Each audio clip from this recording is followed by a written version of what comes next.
Being on the verge of death, a young man with black hair sat on the balcony railing and thought that he was going to die soon. There was one glass and a small bottle of liquid next to it. Behind the balcony, a crowd of aggressive people was walking on the street, holding pitchforks, axes, and various dangerous objects. They were chasing someone, chasing them. The city was on fire and in ruins.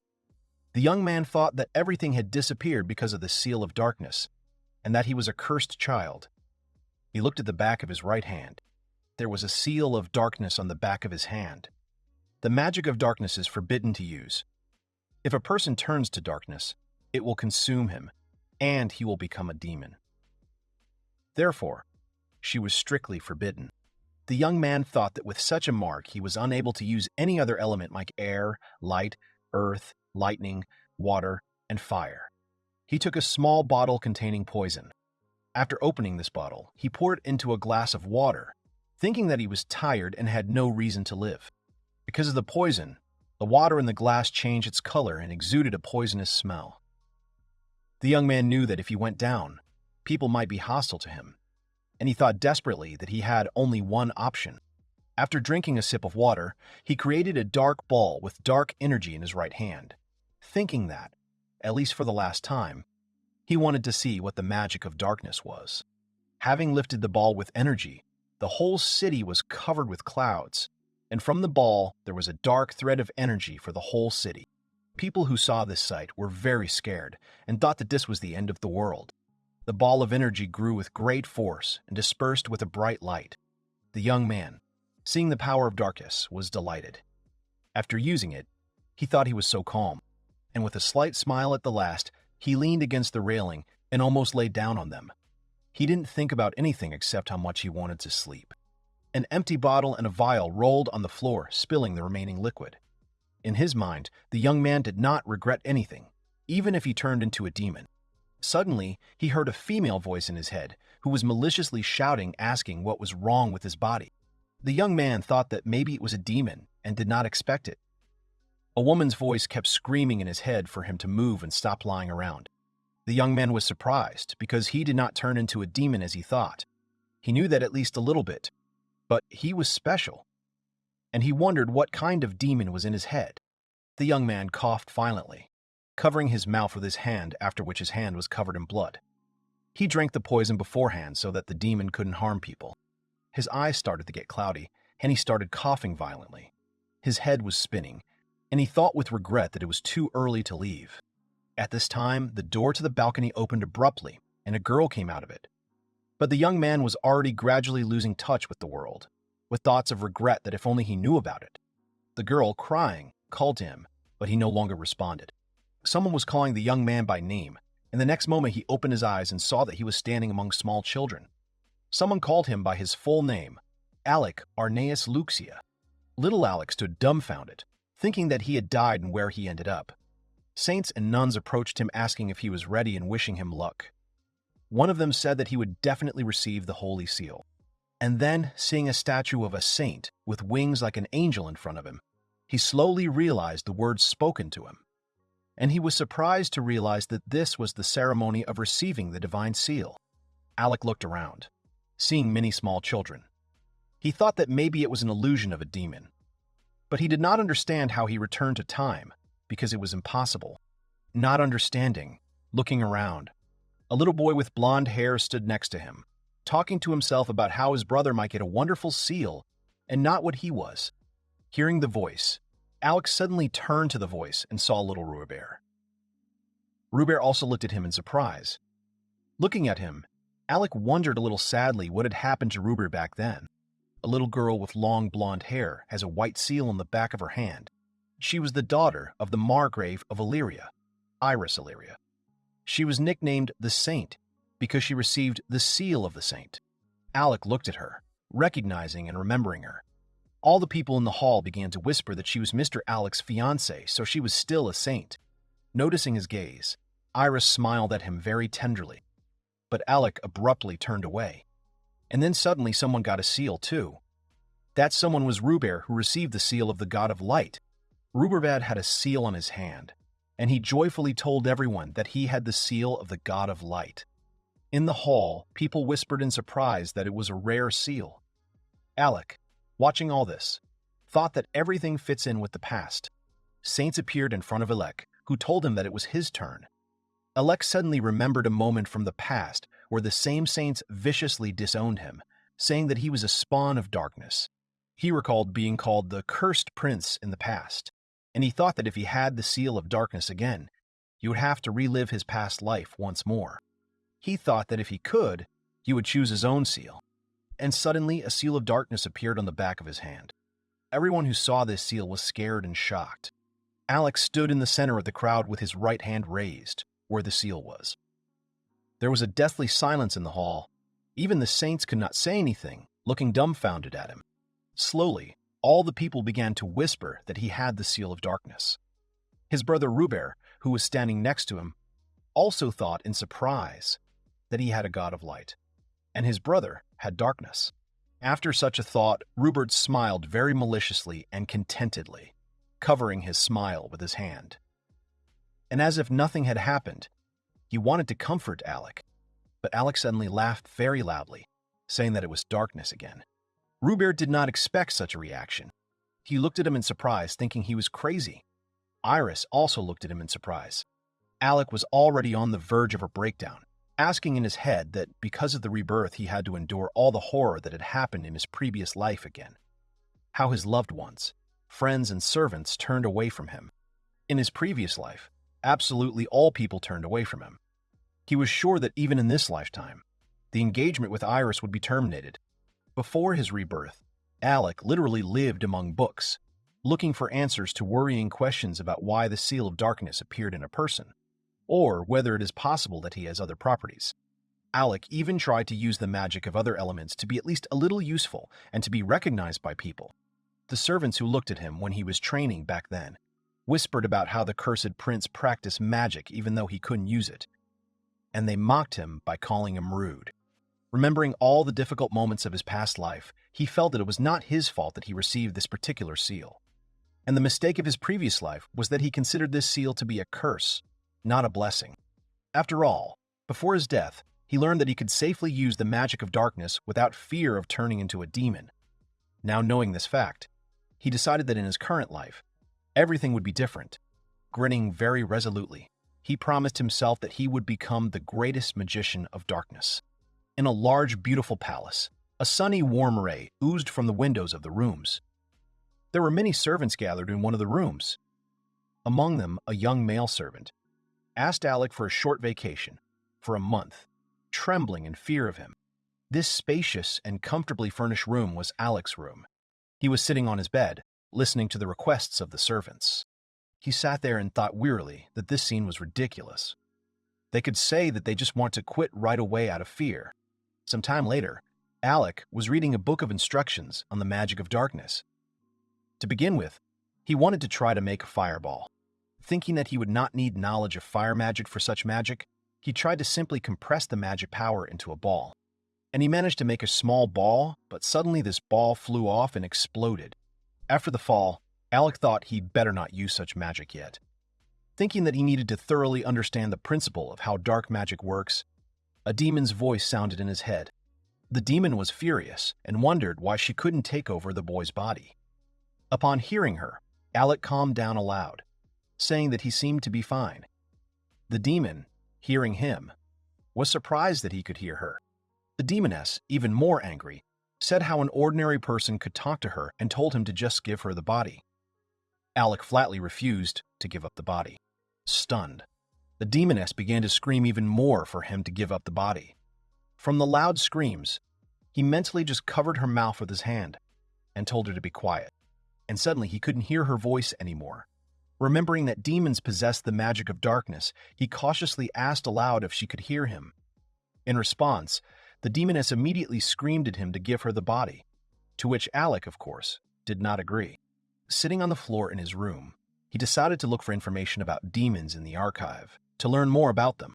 Alec was sitting among a mountain of books, trying to concentrate on creating a spell. The most important thing in creating a spell is a clear representation of the final result. Alec sat with his eyes closed, imagining the end result. Alec managed to create a new magic. Now he just needed to practice further. The voice of the servant who called him came to the door. Waking up from practice, Alec looked around his room. The room was filled with traces of dark magic, and there were mountains of books about demons on the floor. After seeing all this, Alec quickly put all the things in his black box. Several servants and maids came to him, pretending to him that they were his personal servants. The head servant, who saw inside the room, was surprised that it was completely empty. Alec awkwardly told them that he had a little cleaning. Changing the subject, Alec asked without formality, and he wanted to tell them that he didn't need any servants. But the head servant interrupted him, saying that it wouldn't do, because he was a prince. Alec, thinking about why they were persistent, asked them with a very cold look and voice if they were sure that they wanted to serve him. The head servant looked down at Alec because of the height difference. Through the eyes of the head servant, he was an ordinary little boy. Then the voice of the demoness was heard in Alec's head, mocking him, indicating that they were all addressing him as a child. A little angry at the demoness's words, he ordered the servants to leave and discuss the contract with his brother. The servants, following orders, left his room. Finally relaxing from everyone, Alec rolled to the floor and sat down. Calming down, he thought it was a good thing they hadn't found out about the dark magic. But he did not expect that his dark box would be so voluminous. He thought he would have to check his maximum at the pond. The demoness in his head, mocking him, said that no one wanted to serve him, so he could give his body to her. Before he heard the rest of her words, Alec made a sudden leap. With this leap, he moved to another place outside the palace. After looking around, Alec satisfactorily said that this ability is very useful. The demoness inside him was greatly surprised. The demoness, not understanding, asked him how he did it. He replied very calmly that it was a leap and said casually that they, demons, constantly used this magic. She, a little surprised, agreed. He realized that she was a low-ranking demon and thought she was a weakling. The demoness was embarrassed to say that this was not the case and asked him where they were going. Alec stood in front of a large monastery where a nun was marking the road. The demoness didn't like this place. The demoness, a little scared, asked him if he really wanted to expel her. Meanwhile, Alec went up to the nun and called her. The nun looked at him and saw the emblem in his cloak. She whispered in surprise about the emblem. Alec, interrupting her, said that he wanted to go to the monastery. The nun, clasping her hands as if in prayer, began to read and ask for mercy for this child. The demoness, who noticed the seal of darkness in the nun's hand, told Alec about it and asked if it was not bad. Alec told her that it was not a problem and went into the monastery with the nun. Inside the monastery, there was a girl with a pigtail who was marking the floors. She noticed him and happily asked him if he was a beginner. This girl also had the seal of darkness on her arm. Alec noticed everyone inside the monastery. All the attendants were cleaning up the hall, and also everyone had the seal of darkness on their hand. The girl with the pigtail came up to Alec. Alec was the first to introduce himself, giving his name. The girl smiled good-naturedly at him and also introduced herself. Her name was Lena, and she was very happy to meet him. Alec looked at her with a smile, and sadly thought that it was a pity that such good people were here only because of the seal. And suddenly, he heard the voice of a demoness who suggested that he make Lena his follower. He mentally told her to stop talking nonsense because Lena was too young. The demoness wanted to create just the right atmosphere. At that time, Lena asked him why he had come here. He told her that he was looking for a butler and maids here. Lena offered to help him, and he was grateful. They walked through the hall, Alec asking her who she could recommend. He needed the right people. He was telling her that he needed someone he could trust, and I thought in my mind that it would be great if there were such people. Then Lena suggested that he meet Alicia. Lena helped him escort him to Alice. They left the monastery and approached the cemetery. There was a dead atmosphere in the cemetery. Crows were sitting on the gravestones, further depressing this place. In the middle of the cemetery stood a nun who was digging the ground with a shovel. Lena called her name loudly. Alec saw a nun who turned to look at them. She didn't look like a human. Her head looked like a pig. Big eyes and a round nose like a piglet. Legs like a wolf with long nails. Alec and Lena approached her, and Lena introduced Alec to her. Alec, looking at Alicia, thought that maybe she was a demon. Alicia, after listening to the whole situation, excitedly fearfully asked them why she was the one. Alec had been thinking all along that she might be a half-orc. Alec thought a little sadly. There were no special prohibitions in the palace, but perhaps everyone would be shocked if the demon became his maid. Alicia noticed his expression. Alicia quietly made a remark to Lena about not telling him she was a demon. Graves. Alicia politely asked for forgiveness, told Alec that she was already taking care of the graves, and went further to the graves. In his mind, Alec thought she was a half-blood demon, so damned. When he realized, he thought that maybe she was refusing because she was a demon. Alec wanted to stop her, saying that she misunderstood him. And stepping inside the cemetery, dark magic flew out of the ground. At the entrance, Lena stopped him and grabbed him and pushed him back. When they both saw the dark ball of energy, she said that this is the cemetery of the damned, and therefore dark energy often appears here. Alicia noticed the ball and pointed her hand at it. Lena went on to say that this is why Alicia works here, because with her seal of the Holy Knight, she can easily cope with it. Alicia destroyed the ball with one swing. Alec knew that the seal of the saint and the god of light were very rare and strong. He looked at Alicia and wondered how she worked in the cemetery with such an excellent seal. Alec touched the ground with his hand with the seal, and felt, confirming that the earth in the cemetery was saturated with dark energy. He thought that he did not have the power to destroy this energy, but he could use his dark box. He calls his dark box to him, and she immediately appears on his arm. The dark box immediately begins to suck in all the dark energy that has accumulated in the cemetery. Alicia felt this and began to move away. The dark box was absorbing all the dark energy, and Alec wanted to put that energy completely in the box. If he absorbs all this dark energy, then the very reason for its appearance will also have to disappear. After the dark box absorbed all the dark energy, the cemetery became brighter. There was not the same depressing atmosphere that was in the first impressions. Even the sun shone brightly on the cemetery, making it holy. Alicia and Lena, who saw the whole picture, were very surprised. They were surprised to say that all the dark energy had disappeared. Alec then replied in the negative, saying that the source of darkness was still here. A dragon, or rather a bone dragon, suddenly appeared from the ground. Everyone, greatly frightened, began to run back. The dragon was very aggressive. Alec stood looking at the dragon, realizing that the source of the dark energy was the dragon's corpse. The girls who were nearby asked Alec to run with them. Even the demoness in his head, frightened, told him to run, not stand. But Alec, looking at the dragon without fear, replied to her that they would cope with him. Alec told the demoness that he would create a new spell using previously absorbed dark energy. The demoness, startled and surprised, kept trying to dissuade him from running and not messing around with dope. Alec suddenly created the Cannon of Darkness spell, which completely enveloped the dragon. Alec directed all his dark energy at the dragon. With this spell, Alec instantly destroyed the bone dragon. All the girls looked at it all in great surprise, not understanding how he did it. The source of the dark energy was destroyed, as was the dragon itself. Alec was pleased to think that it was more powerful than he expected. The demoness screamed fearfully and viciously in his head, saying that this was not surprising, because he used a large amount of dark energy. Lena and Alicia were standing behind Alec, who called out to him and looked at him a little scared, waiting for an explanation. Alec, feeling their gaze, awkwardly and actively said that he did not understand how the dragon died. Alicia, as a lifeline, simply replied that perhaps the dragon had self-destructed, pretending that she hadn't noticed anything.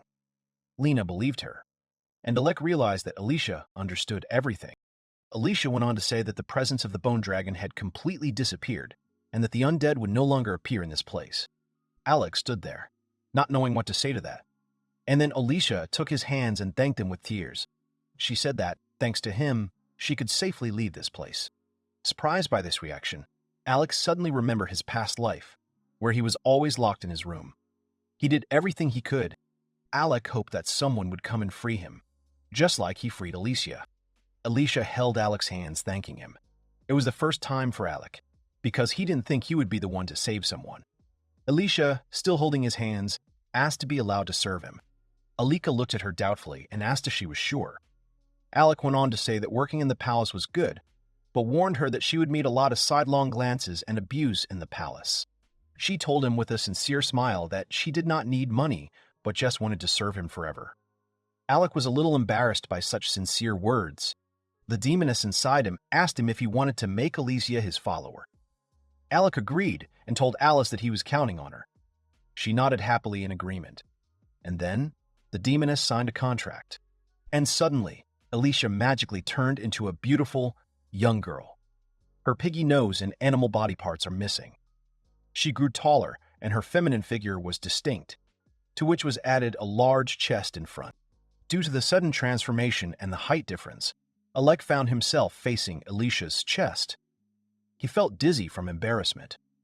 Lena also stood in shock. Not understanding what had happened, Alicia touched her face, sheepishly wanted to ask how it all turned out. Alec pulled himself together and walked away a little, thinking about the consequences. Alec immediately mentally asked the demoness if these tricks were hers. She defended herself by saying that she then asked if he wanted to make her his follower. Alec said a little irritably that he didn't mean it.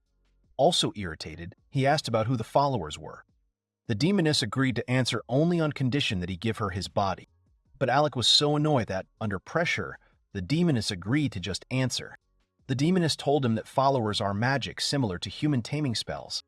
The difference was that when someone becomes a follower, then the follower's race changes to the master's race. Then Alec looked at Alicia's changes and understood everything. Alec approached Alicia apologizing and saying that the agreement was a mistake. Alicia stared at him in surprise. Alec told her he would cancel the contract immediately. And then Alicia, stopping him, said that everything was fine and she really liked her new look. Then Alec thought that, really, if she looked like a human, then there would be no problems in the palace. Alec agreed and walked on, calling Alicia with him.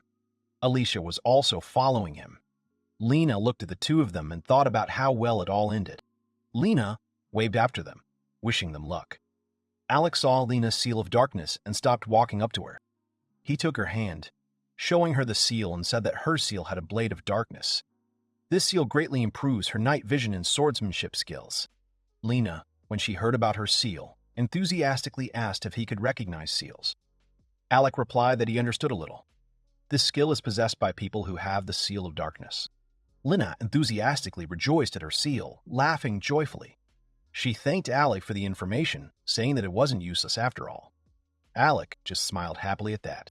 Alec remembered his words about becoming the greatest magician of darkness. However, after seeing the joyful faces of Lena and Alicia, he realized that he had helped them both with his seal of darkness. He looked at his hand. He had the seal of the abyss. He didn't know what this seal could be capable of. In his previous life, he suffered from ridicule, and everyone considered him a demon. But now he realized that he wanted to live his new life as the greatest dark magician, and that was his vow. For the sake of his friends, he will master the magic of darkness. Alec and Alicia, holding hands, moved into the palace through the jump. They ended up in Alec's room. Alicia looked around the room. Alec informed her that this was his room. She was surprised that there was such a magic of displacement and praised Mr. Alec. Alec, pointing quietly with his index finger, asked her to tell anyone about it. Alicia joyfully obeyed him, because she had sworn allegiance to him, and said that this would be their secret. Suddenly, there was a knock on the door of the room. It was the butler and the maids. He apologized for bothering him and suddenly saw Alicia in the middle of the room. The butler, surprised, asked Alec who she was. Alec introduced Alicia and said that from that day on, she would be his personal maid. The maids behind the butler began to whisper that Alicia might have been a commoner because no one would want to serve the cursed prince. But the butler noticed the seal of the Holy Knight on Alicia and shouted in surprise. After hearing the butler's words, the maids began to discuss Alicia even more, saying that she had a very rare seal, so also to serve the seal of darkness. Alec, hearing the whispers of the maids, knew that in this country people are judged only by their seal. After all, he himself suffered from a terrible attitude in a previous life because of the seal, and he couldn't even leave the room. And then, despite such negativity, Alicia began to defend Alec, telling everyone that Alec was an amazing person and that he had saved her. She wanted to continue further, but Alec stopped her in time, urging her not to tell the details. Alicia understood him, gathered herself, and also defended him, saying that he was simply amazing. And she pointed at him saying that he was just a cutie. At this time, Alec was mentally saying that he was actually an adult. The maids, after listening to Elisha, told her that she was very merciful, because she pitied their little prince. Embarrassed even more by the words of the maids, Alicia wanted to prove them even more wrong. Then Alec asked her to calm down a little. But Alec was very happy inside that he had a person who was so worried about him. When Alec came to his senses, he asked the butler why they had come. The butler told him that His Majesty was calling him. Alec and his brother Ruber were kneeling in front of His Majesty. The aristocrat stood at the back, also bowing to His Majesty. His Majesty Flatus was the emperor of the Empire of Luxia. He called Alec's name sternly, sitting on his majestic throne, in front of which was a long staircase going down. The emperor said that he had heard from Ruber that Alec was constantly mocking him.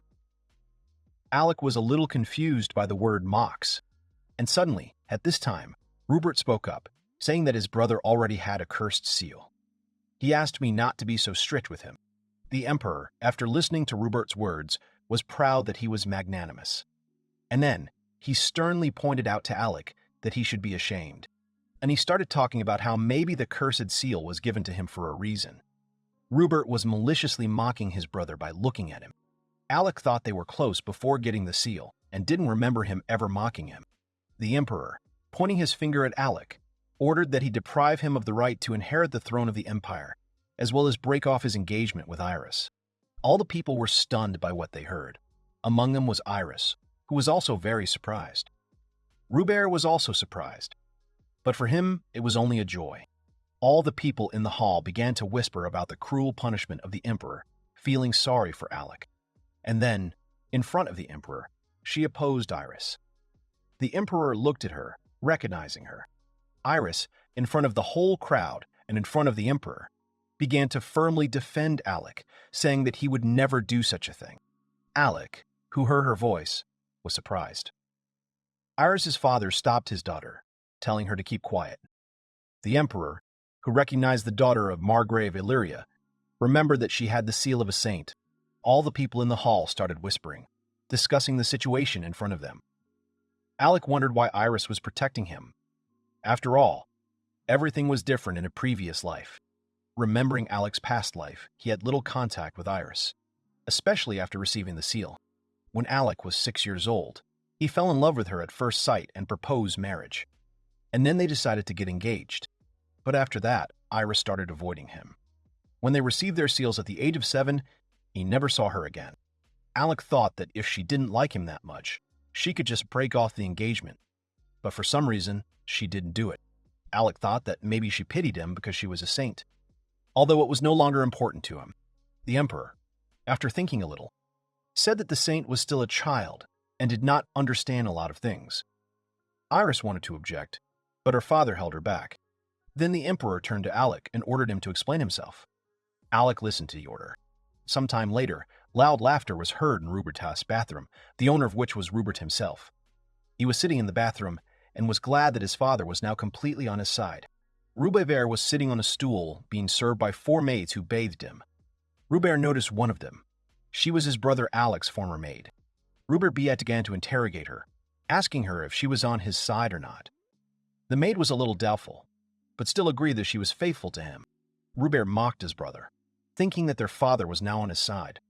She wanted to take everything away from Alec. Ruber also longed for his brother's bride, Iris. He was sure that she would belong to him too. Rupert's butler came into the bathroom while Rupert was sharing his plans to capture Iris's heart.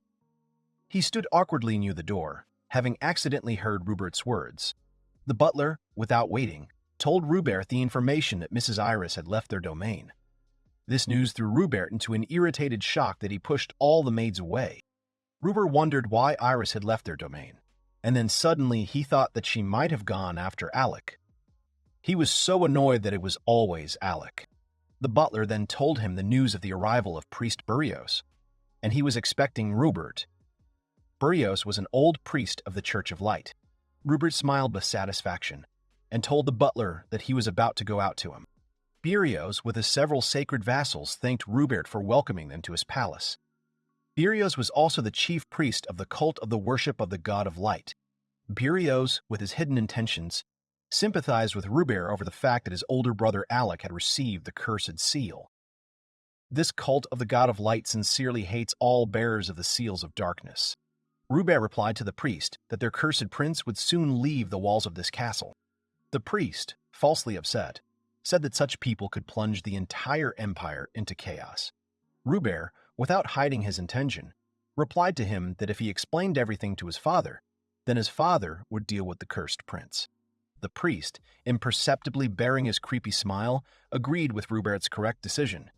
Rubert just needed to scare Alec a little. Rubert thought that their father used to pay more attention only to Alec, but now everything will be different from before. And he chuckled, thinking that no one else would dare ignore the god of light himself. He wanted to take over the entire empire. Meanwhile, in Alec's room, Alicia was very anxiously asking Alec for further action.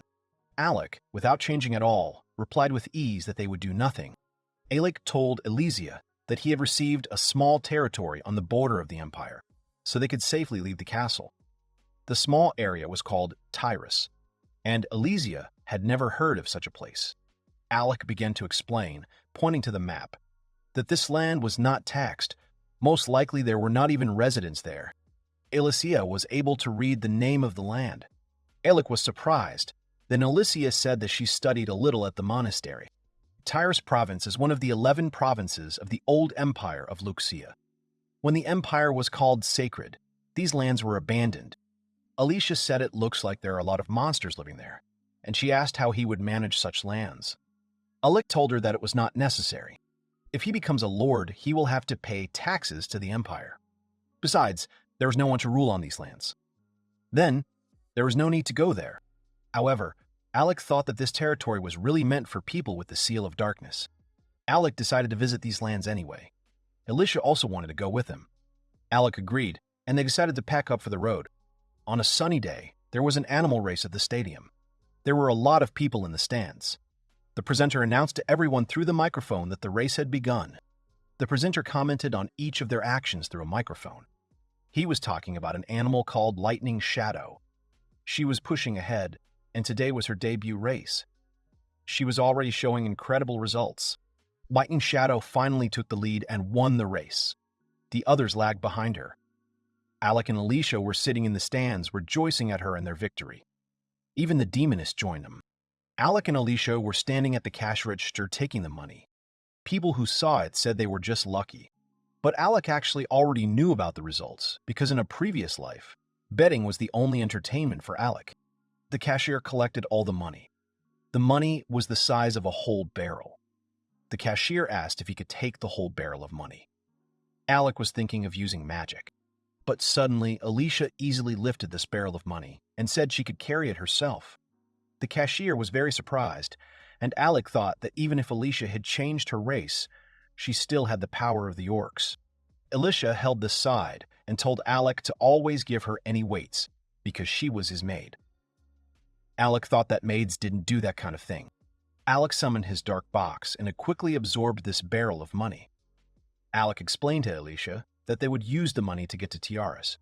After all, it takes a whole month to get there. Alec and Alicia walked through the streets to the palace. Alicia suggested that Alec put all his luggage in a dark drawer. Alec agreed and said they would need more horses. Alec wanted to entrust Alicia with the purchase of sleeping bags and clothes. Alicia enthusiastically agreed, muttering in front of her nose that she would choose his underwear, and also that only the two of them would go on this trip. Alec, not understanding her words, asked what she was talking about. Alicia replied with a simple joke. The two men approached the tavern. Going inside, they saw a lot of men talking to each other, drinking and having fun. Looking around, they thought they were in a tavern, and Alec was here for the first time. One waitress came up to them and greeted them with a polite smile at the Adventurers Guild and showed them the reception desk. Alicia asked Alec if he wanted to register, and he disagreed. Alec went on to say that he was not allowed, but Alicia, if she wanted, could register herself. Alicia replied to him that she would follow his wishes. Then a crowd of men who were sitting at their tables stared at her. Alicia noticed this and warned Alec in a low whisper that they were being watched, looking around suspiciously. Alec knew they weren't looking at him. They were looking at Alicia. Alicia was outwardly a very attractive girl.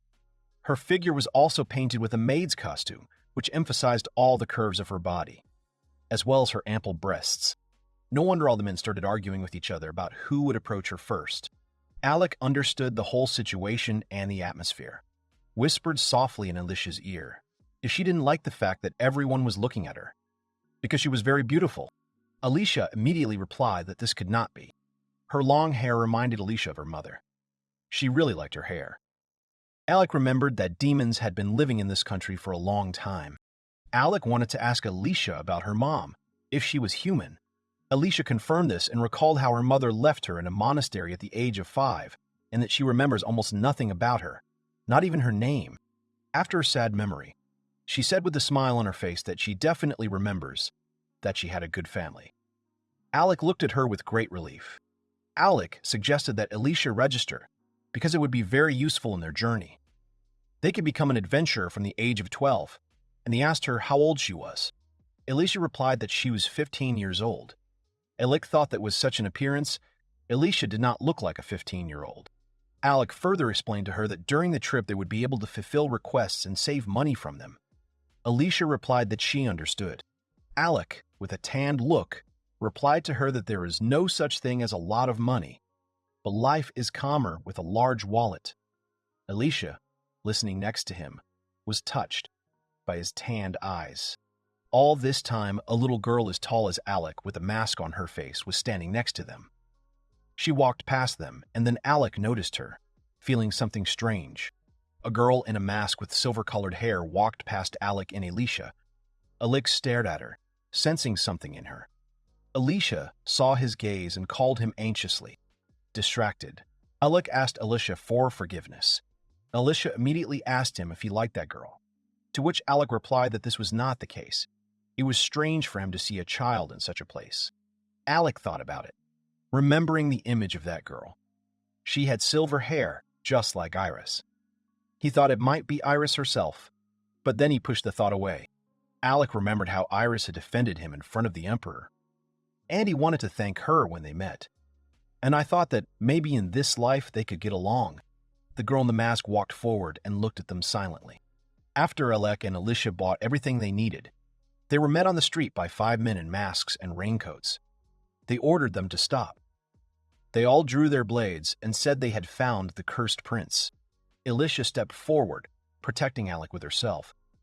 Alec was annoyed that 5 men were standing against an unarmed girl and a child. Alec stuck out his hand with the seal, wanted to show them the full power of the magic of darkness. But Alicia, who was standing next to him, told him to leave them to her, mentally imagining Alec praising her. The 5 men began their attack. And then, with one blow of her foot, Alicia knocked out one of them's sword. Catching the sword with her hand, she quickly began to attack them and literally knocked them all down with her punches. All 5 men were lying on top of each other. Alec was delighted with her and praised her. And it was all too easy for Alicia. After all, she had fought the undead in the monastery cemetery, but she had not thought that they would be so weak. Alicia said it was nothing special, and she was only trying for Alec's sake. And then the voice of the demoness who was watching all this sounded in Alec's head. Alec remembered that he had a demoness. The demoness was furious that he had completely forgotten about her. But the demoness told Alec interesting information about how the strength of his followers depends on the strength of their master. In other words, the stronger Alec is, the stronger his followers will be. Alec understood what the demoness was talking about, and he thought awkwardly that if he had used his dark magic, he might have destroyed an entire city. Alice looked at the unconscious men and asked Alec who they were. Alec replied that they were assassins from the cult of the worship of the god of light. Alicia said very calmly that they shouldn't worry. These guys were too weak. Alec replied that they should not relax in any case. Alicia briefly claimed that they were just bandits. Alec thought that perhaps Rupert had probably put these people up to it and smiled at Alicia and said that he was not afraid of anything with her. Alec and Alicia, riding a horse, went on their month-long trip to Tiaras. It was a little awkward for Alec to sit in front and feel Alicia's breasts, but they rode on anyway. Alec and Alicia were riding a horse on the road to Tiaras. Alec periodically used his horse-riding spell, thereby shortening his path to Tiaras. Alicia suggested that he use the jump right into the tiara. Alec told her that he would not be able to make such a leap because he must know his destination clearly, and he had never been to Tiaras. Besides, for Alec, Such a big leap was still beyond his strength. After listening to him, Alicia hugged Alec to her and hugged him tightly from behind. Alec, surprised, a little embarrassed, called her. Alicia, hugging him, also told him that she would definitely protect him. Alec just thanked me for that. After the road, they arrived at a place called Lycion. It is about 2 days' journey from Lycion to Tyrus. Alicia happily admired Alec's magic that they had reached Lycion in just half a day.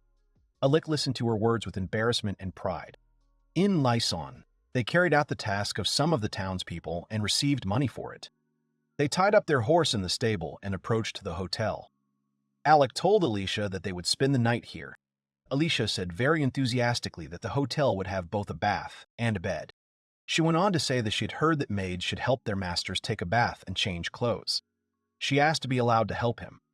Alec very politely declined it. Alicia was so upset by Alec's refusal that she even started crying, saying that Mr. Alec was mean. Alec, who saw her reaction, was embarrassed, and he suggested that Alicia cook him something for dinner. Alicia, having heard his proposal, enthusiastically got down to business. Alicia prepared several dishes that looked very tasty. Alec tried one of them and liked it very much. He told Alicia that she had cooked delicious food, to which Alicia thanked him. The voice of the demoness sounded in Alec's head, saying that Alicia's chest was just the perfect pillow. Alec, inwardly embarrassed, told her to shut up. Alicia held several cookies and fruits in her arms, showing Alec that she had bought them when they left the capital. Alec remembered that they had also put ice in a dark box and pulled it out. The ice didn't melt even after 10 hours. Alec suggested that it might be cold in the dark box, but if it were, then other things would freeze. The demoness in him, listening to this, was surprised at every word. The demoness was hysterically asking herself how it was and why they didn't melt. After all, she always melted. She suddenly turned to Alec, awkwardly asking what it meant that even time stops in his mailbox. Alec thought it was true. Alicia was delighted when she heard this information, because no matter what she cooked, everything in the dark box will always remain fresh. Alicia, as always, praised Alec for his ability. Alec, looking at this dark box, thought that the magic of darkness was simply incomprehensible, and he should study the effect of the dark box a little more. Night fell. Alicia was sleeping next to Alec on the other bed. Alec, turning over on the cot, sat down on it. Alec couldn't sleep for some reason, so he decided to practice his spell. He changed his clothes and began teleporting across the roofs of houses on the street, practicing. Suddenly, he stopped at one of them and looked at the night city. A beautiful view of the night city appeared from the roof of the house. Alec looked at it admiringly. He did not think that he would ever be able to see the capital from a bird's-eye view. Alec thought about it. He was wondering what the jump limit was. He decided that he needed to experiment while they were on the way. But then suddenly, someone shouted from below, asking who was there. Alec looked around and noticed 2 guards on the balcony downstairs. When they heard something, they began to look for the cause of the sound. Alec quietly descended to them, using invisibility. The guards did not notice him, telling everyone that there was no one here. The guards passed by Alec without noticing him. Then one of them shouted for Mrs. Iris, looking for her. Alec was surprised to hear her name. Alec remembered the girl who had been in the tavern. He wondered if that girl was really Iris, but he didn't understand why she was acting like that. The guards were all looking for Iris everywhere, calling for her. At this time, Alec used the jump and moved to his room, where Alicia was sleeping. Already in the room, he canceled his invisibility spell. He looked thoughtful. He was thinking about looking for Iris after all. He was her fiancé, but Alec suddenly thought he better not do that, because maybe Iris had her own reasons for running away from home. Alec comforted himself with the thought that she was being followed by experienced guards, and he had nothing to worry about. Alec began to wonder. He was deprived of the throne. His engagement to Iris was broken off, and his current life began to resemble the previous one. He didn't know if it was good or bad, but it didn't matter. Alec wasn't going to give up. At this time, a sleepy Alicia also raised her hand, and in her dream she said that she wanted to go after Alec. Alec smiled at her action and looked at her, thinking what a stormy dream she was having. Alicia, on the other hand, lay with the blanket thrown back, fast asleep. The next day, Alec and Alicia rode a horse to Tyrus. Alec informed them that they would be in Lobrian soon, and they got there faster than the Pegasus. Suddenly, behind them, something began to come out of the ground, causing a ball of dust. Alec looked at it, not understanding what it was, and very suddenly, a large snake crawled out of the ground, and black crows flew with it. They were all chasing after them at a fast speed. Alec shouted in surprise that it was a snake of death. Alicia also warned him that they were being chased by demonic crows as well. The demoness inside Alec began to worry, and without stopping, she began to tell Alec that the snake was as tall as a dragon and that he could not defeat them. I pointed out to him that he needed to run faster. Alec was too noisy because of the demoness's thoughts, but he also thought that even experienced adventurers find it difficult to cope with them. Alec noticed a city nearby and also saw a group of people who were carrying something on carts running away from the crows. Alicia, looking at them, said that she couldn't handle the sword, even if Alec's magic wouldn't help. She asked him what they would do. At this time, one of the group of people was grabbed by a black crow and dragged to the top. The crow carried him straight to the snake's mouth and let him go. The man was falling right into the snake's mouth. Then Alec told Alicia that they would save them by pulling out his hand with the seal. Alicia was ready. Alec used his seal to cast the Blade of Darkness spell. It's a spell, as if she cut it with her dark light. Alicia waved her blade at the crows on the fly, which caused many to fall dead to the ground. Alec and Alicia stayed side by side. They saw a group of people escape to the city in one piece thanks to them. Alicia asked Alec what they would do with them. She suggested that he use their meat in cooking. Alec said that snake scales and fangs, as well as raven feathers, sell well as raven feathers, sell well in the guild. He talked enthusiastically about how they would give as much as 5 gold pieces for one scale. If they sell everything, they can live in the capital for 6 months. Next to him, Alicia was touched by his reaction to money. Alicia cut the scales of the snake for Alec, and also cut the ravens to cook them for dinner. They lit a bonfire in the evening and put the legs of ravens there to roast them. After cooking, they sat and ate delicious food. Suddenly, someone rustled behind the bushes. Alicia became alert and immediately took up her sword to attack the creature. Alec stopped her. A small slug came out of the bushes. Alec and Alicia looked at him. Alec said they were pretty harmless. Alicia suggested that maybe he had fallen behind the group because of the monsters earlier. Alec offered the slug soup. He nodded approvingly and ate some soup. After the slug had eaten, he sat down next to Alec, fawning over him. Alicia said that maybe he liked them, and offered to take him with her. Alec wasn't against the idea. Alika took the slug in his hands and asked if he wanted to become his follower. The demoness in Alec's head was asking if he was sure because the slug was very weak. The demoness suggested that he look for someone stronger, but Alec paused irritably, and then the demoness indiscriminately fell silent. Alicia suggested giving the slug a name because she had previously named the horse Halcord. The slug shone and began to change. Alec kept thinking about what the slug would look like. Images of a young girl and a young boy appeared in his head. But after the transformation, the slug did not change and remained such a round slug. Alicia looked at him and said that nothing had changed. Alec was wondering why it happened. Then the demoness replied to him that perhaps only demons can turn into a human, and she did not know for sure. Alec mentally called her a useless demoness. Alicia kept coming up with a slug name and suggested giving the name to the mini Alec. Alec replied that he needed to think about it. Alec suggested the slug, the name Alec. Alicia thought that this name was combined with their names Alec and Alicia, and was glad of it, calling Alec a genius. Suddenly, Alec began to move uneasily. Alec and Alicia were asking him what was the matter. A few seconds later, a man who was one of the group of people ran up to them. He calmed down, seeing then that they were safe. He asked for forgiveness for putting them in danger because of them, and he thanked them for saving him.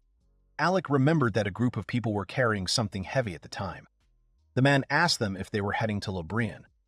The man advised them to leave as soon as possible because in the near future, the city will fall. The man accidentally lifted his head up, and then Alec saw one big eye. He wasn't human. The demon covered his face quickly. Alec and Alicia, riding a horse, watched the demon return to the city. Alicia said that trouble might be coming soon. Alec agreed with her words. The city of Lobrian is ruled by a lord. Demons have settled on its shore. The main defense of the city was high walls. Alec knew that the port there was protected by chains, and it was impossible to attack from the sea. Alec wondered that, with such protection as a demon, he was sure that the city would fall soon. He told Alicia that he couldn't believe the city was in danger anytime soon.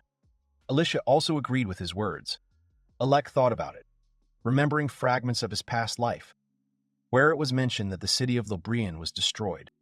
Alec remembered exactly this moment, where the knight reported to him, the Emperor and Rubert, about the destruction of the city. Alec remembered everything and decided to meet with the lord of the city. After all, if everything continues like this, many people may die. Alec and Alicia passed through the great gate into the city of Lobrian. The walls that protected the city were very high. Each entrance had bars that went up to the top when opened, as well as guards who guarded the gate. Inside the city, the residents went about their business and whispered among themselves about the imminent attack of demons. Some guards ordered demon servants to carry weapons and other supplies to prepare defenses. Alec and Alicia went further inside and stopped at the palace. They also met the lord of this city there. Alec apologized for the unexpected visit from the lord. The lord, on the contrary, smiled good-naturedly, saying that it was an honor for him to receive him. The lord very politely asked Alec the reason for his visit. Alec replied that His Majesty had granted him the lands of Tyrus. The lord was surprised at this, asking if he was heading to these devastated lands. Alec calmly agreed and said that he wanted to explore these lands. The lord, after listening to him, was a little upset and asked for forgiveness because he could not provide Alec with people to accompany him as they were preparing for the defense of the city. Alec replied that he didn't need bodyguards. Alec told the lord very seriously and decisively that he wanted to help prepare the city for the assault. The lord froze a little in surprise, digesting the words. After a moment, the lord restrained himself from laughing in Alec's face. After all, Alec was still a small child to talk about such things. Behind Alec was Alicia, who frowned at the lord. She said it was rude of him. The lord began to ask for forgiveness, and justify that, due to Alec's age, he involuntarily smiled. Alec went on to say that on the way they met residents of the city who were carrying chains. The lord replied to him that they might have seen demon slaves. He ordered them to bring chains to restore the coastline. Alec remembered the face of the very resident who had approached them. He realized that this resident was a half-blood Cyclops. The lord told him not to worry, because they were just slaves, free labor. He would never involve people in such jobs. The lord continued to claim that they were just demons. Alec looked at Alicia with concern. She looked upset after hearing the words from the lord. Alec asked the lord if he could inspect the chains. The lord, without resisting, agreed. Alec and Alicia rode on horseback to inspect the chains. Alicia suddenly called him and asked if he really wanted to help such a person. Alec looked at Alicia's cold face. Alec told her that he didn't want to help him. He went on to say that there are many people in the Empire who are not so cruel to demons. If nothing is done, they will all die. Alec and Alicia walked through the streets of the city. There were civilians everywhere, smiling at each other and helping.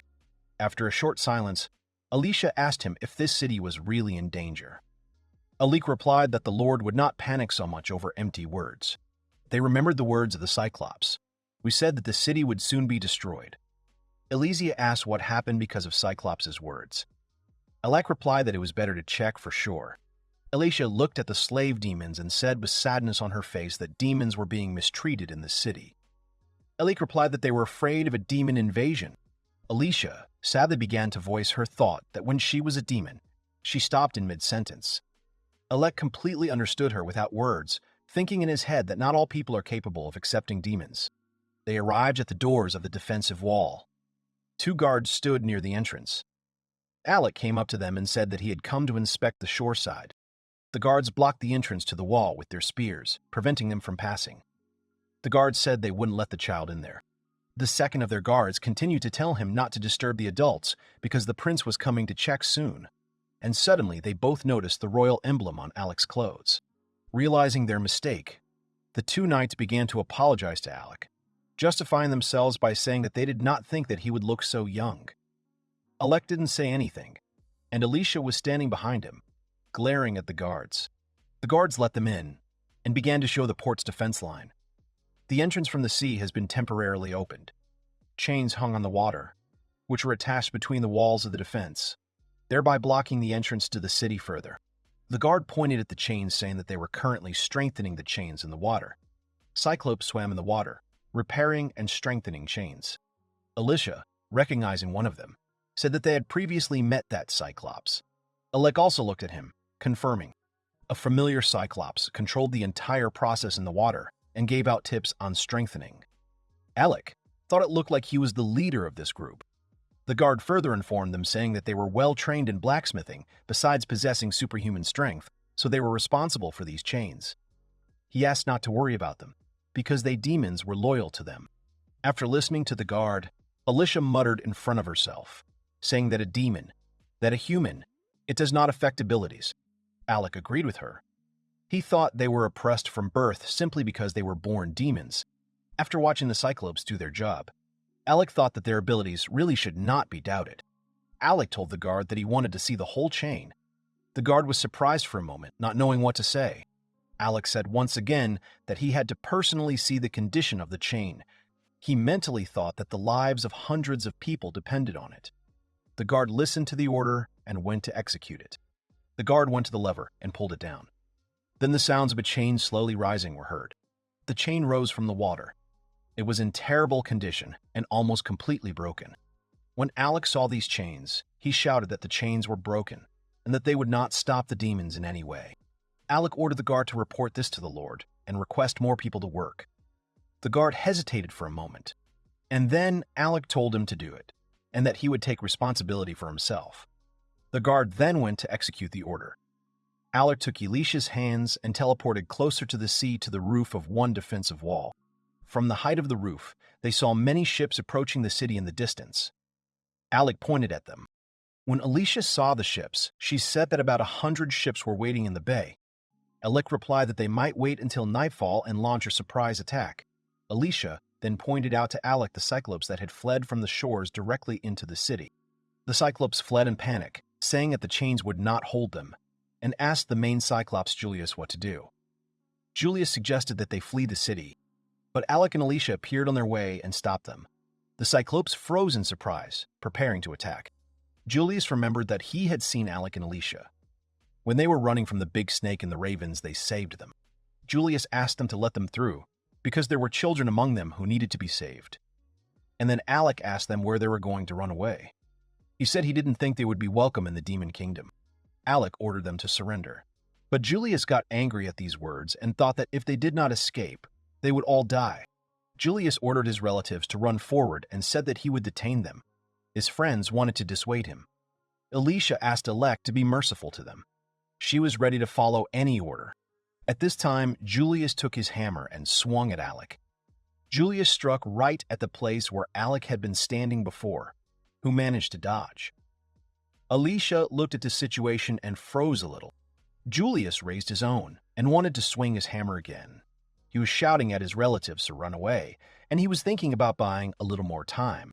At this time, Alicia took out her sword and angrily said that as a demon, she sympathized with them, but she would not spare anyone who wanted to harm her master. Alicia launched her attack towards Julius. Julius dodged her attacks as best he could. He thought she was very fast. His friends were standing behind Julius and worried about him. And Julius pleadingly shouted at them to run away from here. And when Alicia wanted to make her last attack, Alec used a barrier of darkness and saved Julius, who was already ready to give his life. Julius looked at Alec's magic and remembered that he had destroyed all the demonic ravens with the same magic. All the Cyclopes stared at Alec in surprise, asking about the magic of darkness. Alec, who was still using the barrier, told them that he was a little special. Alec stopped the fight and informed all the Cyclopes about the misunderstanding, because he was not going to hand them over to the guards. All the Cyclopes stared at him in surprise, not understanding. Alec showed them his seal of darkness and said he was the same. The Lord arrived at the defensive port and asked the guards if they had found the fugitives. The guards replied that they had not found it, and also that they were combing the entire coast, but they could not find the prince either. The Lord became very angry and angrily shouted to the guard that if something happened to the prince, he would personally cut off their heads. The guards began to work even more actively out of fear. The Lord then asked him about the repair of the chain. The guard also sadly replied that the chains were badly damaged and would take many days to repair.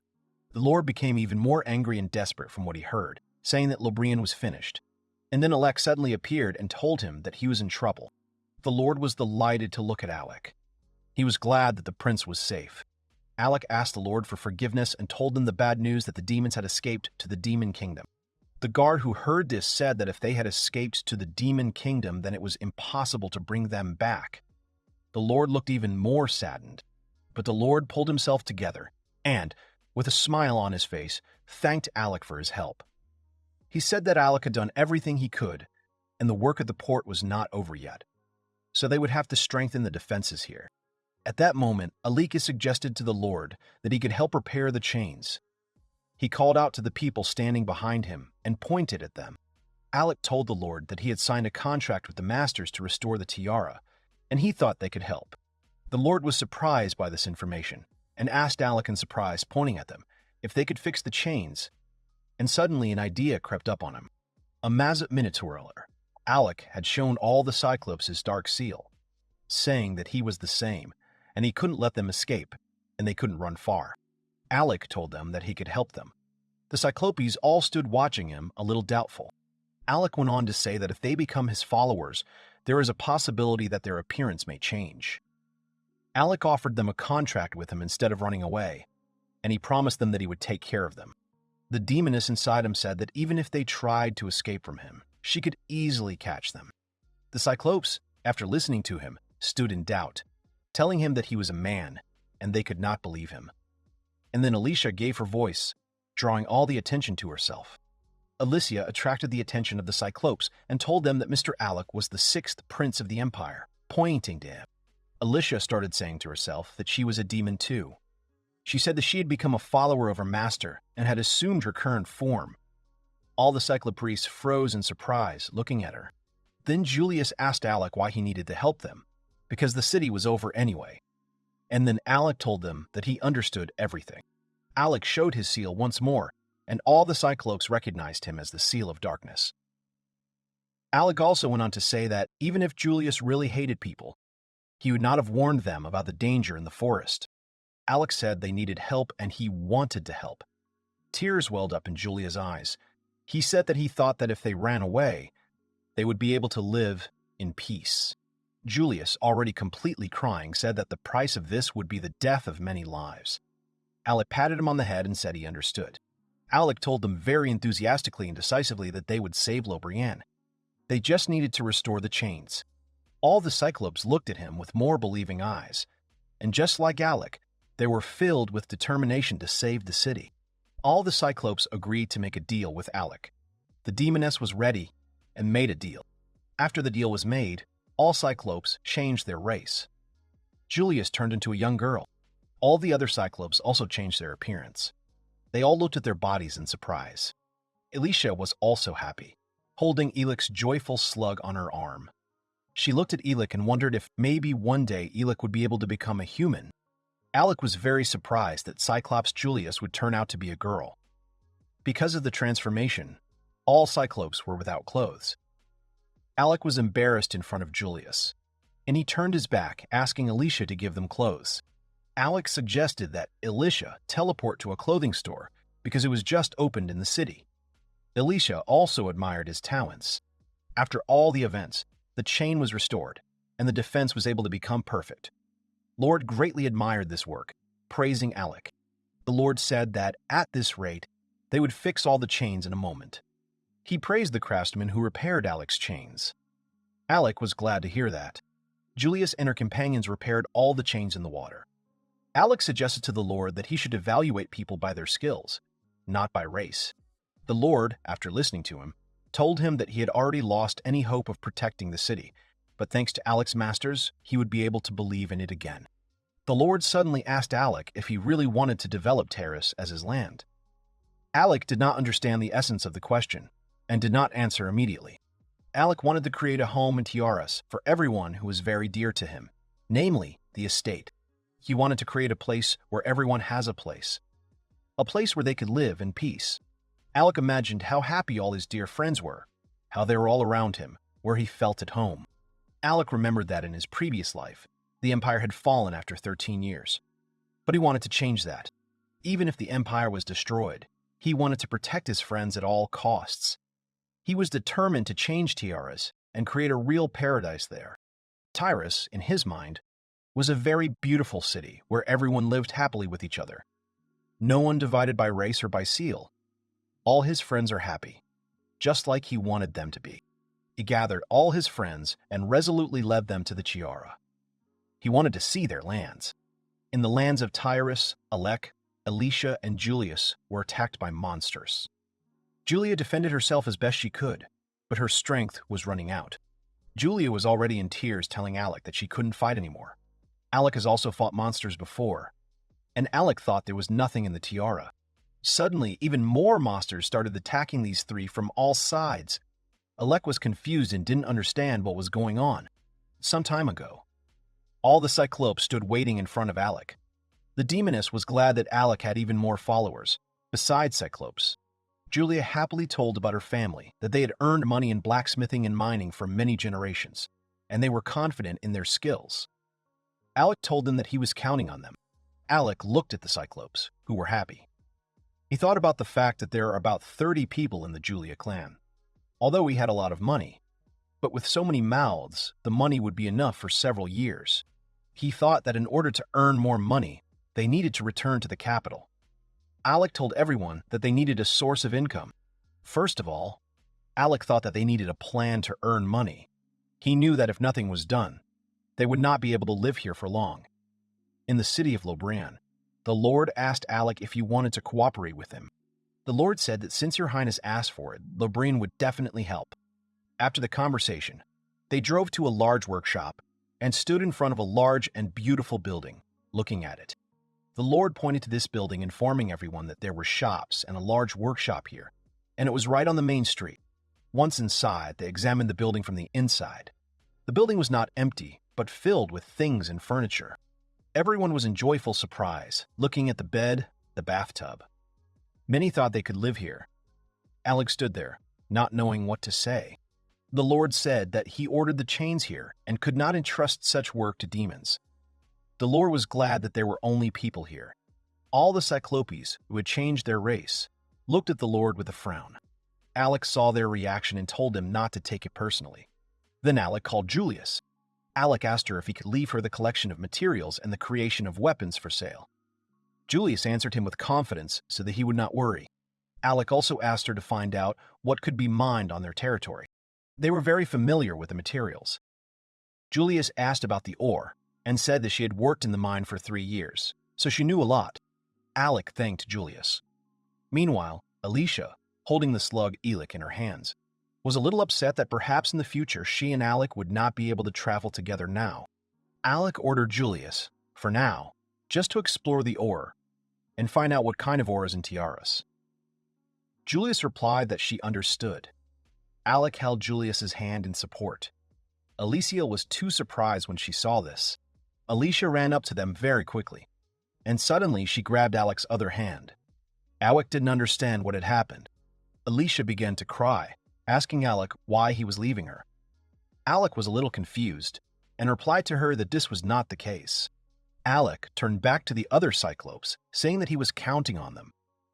All the Cyclopes answered him in unison, "Don't worry." Alec was still holding Julius's hand.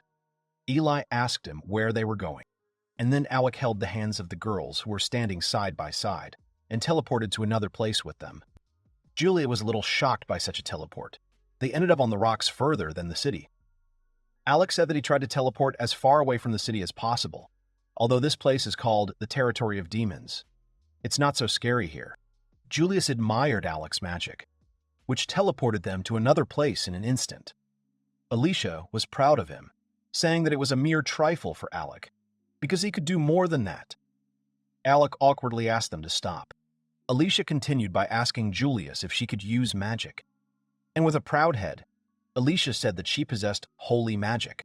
Julius stood there, not knowing what to say, and she showed her hand, where the seal of darkness was visible. She looked at the hand and said, She didn't know exactly what her seal could do, and she wasn't sure what was related to magic. Alec looked at the seal and recognized it as the seal of the Hammer of Darkness Mjolnir. Alec said it could be used for dark and lightning magic. Alec also said that the seal is useful in blacksmithing. Julius was surprised by his words and asked if it was really so useful. Alec replied that he wasn't entirely sure about the dark magic, but she could definitely use lightning magic. Julius enthusiastically asked Alec if she really could use magic, to which Alec agreed and told her that it was the same as using basic magic. Alicia stood sadly to the side, watching their dialogue, and Alicia couldn't stand it anymore and screamed that it wasn't fair and that she wanted it too. To which Alec replied she could use magic anyway. Alicia awkwardly said anyway that she forgot to use magic. Julius sat down and thought about her magic and what could be useful to her master. But suddenly, while Alicia and Alec were arguing, a large shadow hung over them, and Julius noticed it. A large demon snake loomed behind them like a big shadow. Alec immediately pulled himself together, pointed at the demon, and ordered Alicia to attack together. Julius was terribly scared of the demon. Alec cut the snake in half with his blade of darkness. The snake's body collapsed to the ground, right at Julius's feet. Alec, who noticed more monsters, said that the snake was not alone. Alicia picked up her blade and began to attack the flying monsters. While Alec and Alicia attacked the demons, Julius froze in fear, not knowing what to do. Alicia shouted at her to get up and pull herself together. Julius was attacked by a large crow. Julius screamed at the crows to get away from her out of fear. But the crow flew at her even more, and Julius lost his balance and fell down the cliff. Alec noticed it, but didn't have time to catch her. And then Alec quickly jumped himself, Julius and Alicia, to another place located below the rocks. The forest was already beginning at the foot of the cliffs. The monster stayed on the cliff looking for them. Exhausted, Alec was surprised that Lobrian was still intact with so many demons in the neighborhood. Julius, having learned the location, said that somewhere here she was captured by imperial knights, and now they are on the northern border of the territory of demons. Alec, after hearing what he had heard, wondered what they should do now. Julius, a little upset, said that they had teleported quite far away. Alicia said that she did not know any territory where there would be so many demons. It was very difficult for ordinary demons to survive in such conditions. Alec looked around the area a little confused, where there were different demons in each place. He asked himself what kind of demon kingdom it was. Alec looked up to where the big demon crows were flying. And I thought in my head that now I understand why the Empire doesn't come here. A large demon in the form of a cat appeared next to them, noticing them. They looked at him in horror. This demon started attacking them, but they deftly managed to disappear from this place with the help of a leap. But with each jump, they met even more demons in new places. After many jumps, they found the entrance to the cave and hid there. It was very dark inside, and all three of them were sitting exhausted. Julia said with fear that wherever they went, there were demons everywhere. Alicia said there might not be a safe place here. Alec replied that not everything could be that bad, and there should be a place somewhere. And suddenly, inside Alec's head, the demoness spoke very awkwardly that she was afraid of the dark, and I asked him to add some light. Alec, perplexed, mentally asked her that she was a demon, but afraid of the dark. The demoness told him what was wrong with that. Alec told her that he hadn't brought a torch with him. The demoness suggested that he use magic. Alec mentally replied that he couldn't make, for example, a firefly or a fireball. He didn't own one. Then the demoness pointed at Alicia and said that she could use the holy light. She suggested that he just use it. Alicia noticed Alec's gaze on her, and she was excited. Alec hesitantly asked the demoness if he could use it, to which the demoness replied that she had talked about it. The demoness told Alec that the master can use any abilities of his followers. Alec thought she hadn't talked about it. Alec wondered uncertainly if he could really use them. And after a while, he cast the holy light spell. And then a small light ball appeared in front of him, which illuminated not so much space. Alicia saw this and said she would help him. Alicia also cast the holy light spell. And then that holy ball of Alec's increased in size and rose up, illuminating the entire space. Thanks to Alicia. Alec further wondered if this was due to the number of his followers. After all, with the addition of 30 followers, his magic power had increased. Alec thought that even though the spells weren't that strong, it might be useful. Suddenly, Julius turned to Alicia that she was amazing. Julius, with a frustrated expression on her face, said that she admired Alicia, but she couldn't say that about herself because she couldn't fight and she was very scared. Julius began to cry, asking for their forgiveness. Alec and Alicia looked at her awkwardly. They started cheering her on. Alec said it didn't matter that she couldn't fight, but she could work with ore. Alicia also supported him, saying that she could leave all the battles to her. Alicia had told her that after practicing, she would be able to use magic and even lightning. Julius looked at her gratefully with tears in her eyes. And suddenly, from the depths of the cave, the face of the snake demon appeared, looking directly at them. Alec and Alicia noticed this face while Julius was wiping tears from her cheeks while smiling. Julius turned around, not understanding what they saw there. And everyone was terrified, using the blade of darkness to leap to another place. All three of them were lying on the grass, exhausted from another adrenaline rush and a monster. Alec already thought it was time for him to retire. After a while, in the evening, all three reached the city safely. In the palace, Alec calmly took a bath. He was helped by several servants who brought him a towel. And after the bath, Alec, Alicia, and Julius gathered in the room, exhausted from a busy day. Alec suggested they come up with a better strategy. Julius sadly reflected she could not help her master at all. Alicia noticed her sad expression and called her over. Alicia told her with a kind smile that she could rely on her, mentally thinking that they were not rivals. Julius looked at her with admiration, and her eyes filled with tears. Alicia told her to do everything possible for Mr. Alec together. Julius agreed with her, and her mood improved noticeably. She resolutely asked Alec to take some material. Taking some material, Julius began to sew them quickly. Her end result was a neatly and beautifully sewn mattress with a pillowcase. She pointed to the mattress and said that she had sewn them from snakeskin, and she wanted Alec to have a good rest and sleep today. Alec touched the mattress and was surprised by her abilities, asking what she could do even like that. He said admiringly that she had made such a first-class product in just a couple of hours. Alec grabbed her hands and praised her, saying that she was doing well, and thanked her for such a thing.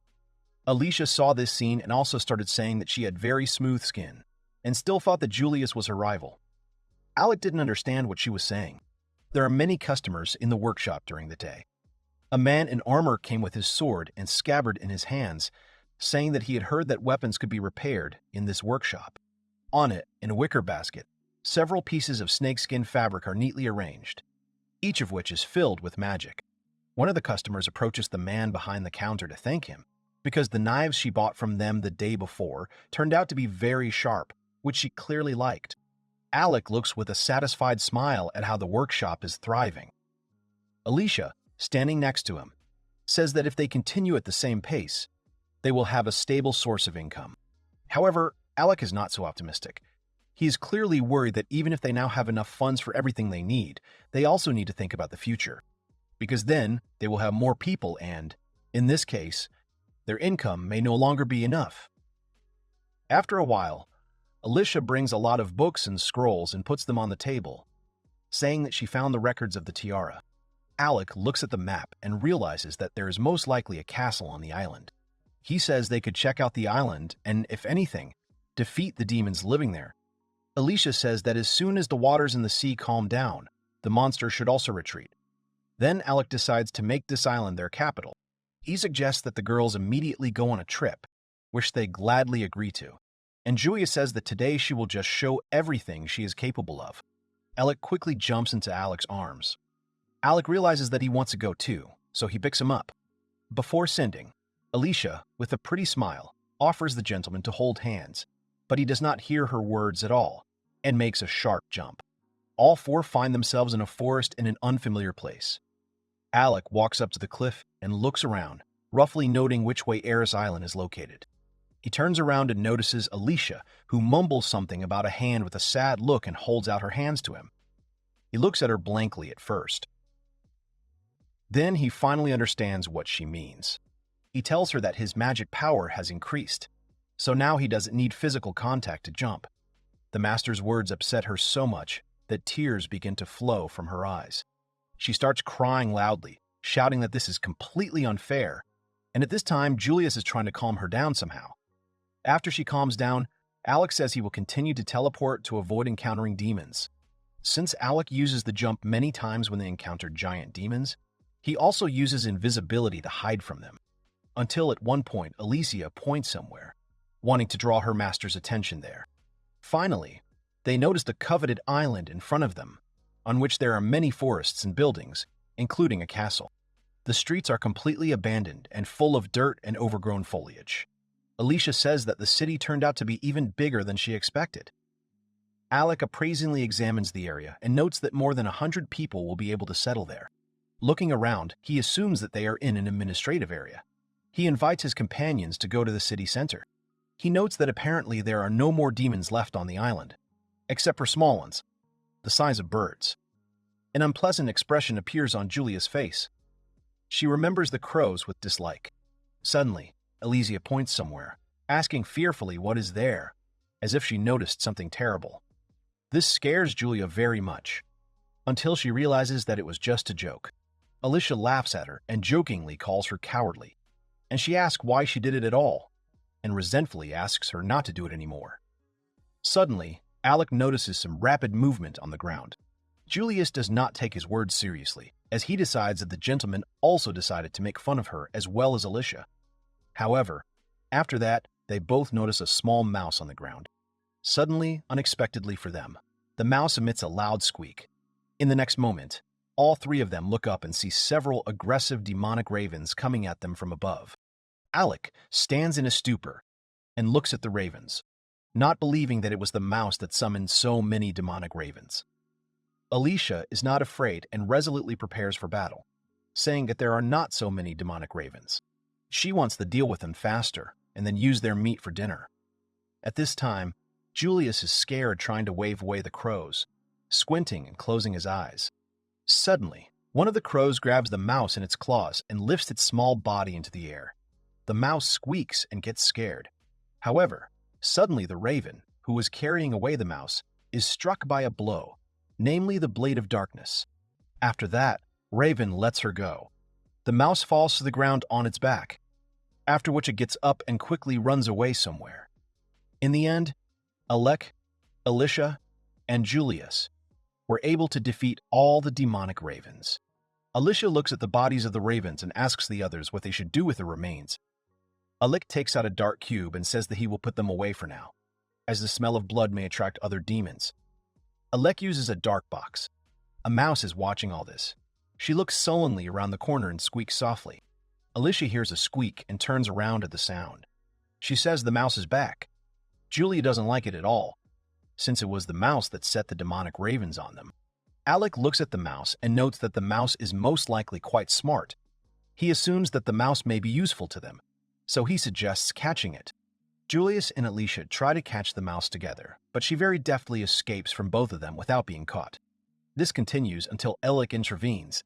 He suddenly jumps out and flies straight at the mouse. She doesn't have time to dodge and gets stuck in his body. Alicia is happy and with a smile praises Alec for his work. Meanwhile, Julius gets upset because it seems to her that she is of no use again. At this time, Alec takes the mouse and grabs it by the scruff of the neck. The mouse squeaks in fright and tries to escape with all its might. Alec tries to calm her down and says they won't touch her. Alec says that since she is a pretty smart mouse, he offers her to sign a contract with them. He also promises that he will not harm the mouse. He offers the mouse to become his follower with a friendly smile. The mouse is being careful, but then he nods slightly uncertainly at the suggestion. At this time, the demoness mockingly jokes at Alec that he's calling all the garbage to him again. Alec ignores her words. At this time, Julius and Alicia are looking with interest at the mouse, which confidently stood right in front of them. Alicia assumes that the mouse, like Alec, will not turn into a human. Alec agrees with her assumption. However, the next moment, the mouse in front of them suddenly increases in size several times. The mouse looks around in fright, not understanding what happened. Despite this, she never turned into a human. But Julius knows that she at least stands on her hind legs. Suddenly, the mouse opens its mouth and starts talking. He asks fearfully what Alec was doing to him and why he became so big. Alec, Julius, and Alicia are very surprised that the mouse can now talk. Alec, a little hesitantly, explains that this happened because he became her follower. The mouse accepts this explanation. He says that Alec looks strong enough, so he will be happy to try for his master. Alec praises the rodent for speaking so well. Alec says that if he helps him, Alec promises to feed him regularly and well. At this time, he holds out a box with a delicious lunch that was prepared by Amelia. Looking at the deliciously cooked food, the rodent quickly and happily agrees. After that, Alec asks the rodent what his name is. He asks with incomprehension what this means, since this is the first time he hears about it. Then Alec undertakes to come up with a name for him. He suggests that since the rodent lives in Tiaras, it may be called Tia. He says he doesn't mind that name. Having dealt with this, Alec asks Tia about which building is the largest on this island. Tia replies that this is a simple question and points out the necessary direction. Alec, Alicia, and Julius are looking in that direction. Tia, in turn, warns them that they should stay away from this place and not get too close to it. Alec curiously asks why they shouldn't go there. Tia, with a scared expression on her face and trembling, says that a fiery beast lives in that place. Tia says that as soon as his crows flew closer, they all immediately fell dead, unable to get closer. Alec then reflects on Tia's words about the fire beast. Julius, slightly frightened by Tia's stories, suggests that the fiery beast may be a spirit. Alicia, upon hearing this, confidently offers her master to rely on her in this matter. Alec is happy about this and agrees, saying that in that case, it's time for them to go there right now. Julius is clearly not happy with these words and looks clearly scared. Alicia confidently walks ahead of everyone, and Alec follows her, not lagging behind. Julius walks fearfully from behind, fearfully asks if there will be ghosts there, clearly not wanting to go there. Arriving at the right place, Alec, Alicia, and Julius look at the huge, massive castle. It doesn't look as abandoned and dirty as the others. There are a lot of balloons floating in the air around the castle, in which something dark floats. Julius squeaks in fright and trembles with fear. Alicia suggests that Julius wait for them if she is so scared. However, Julius immediately refuses. Her voice is trembling with fear, but she wants to go with the master. She should have brought a spare pair of underwear.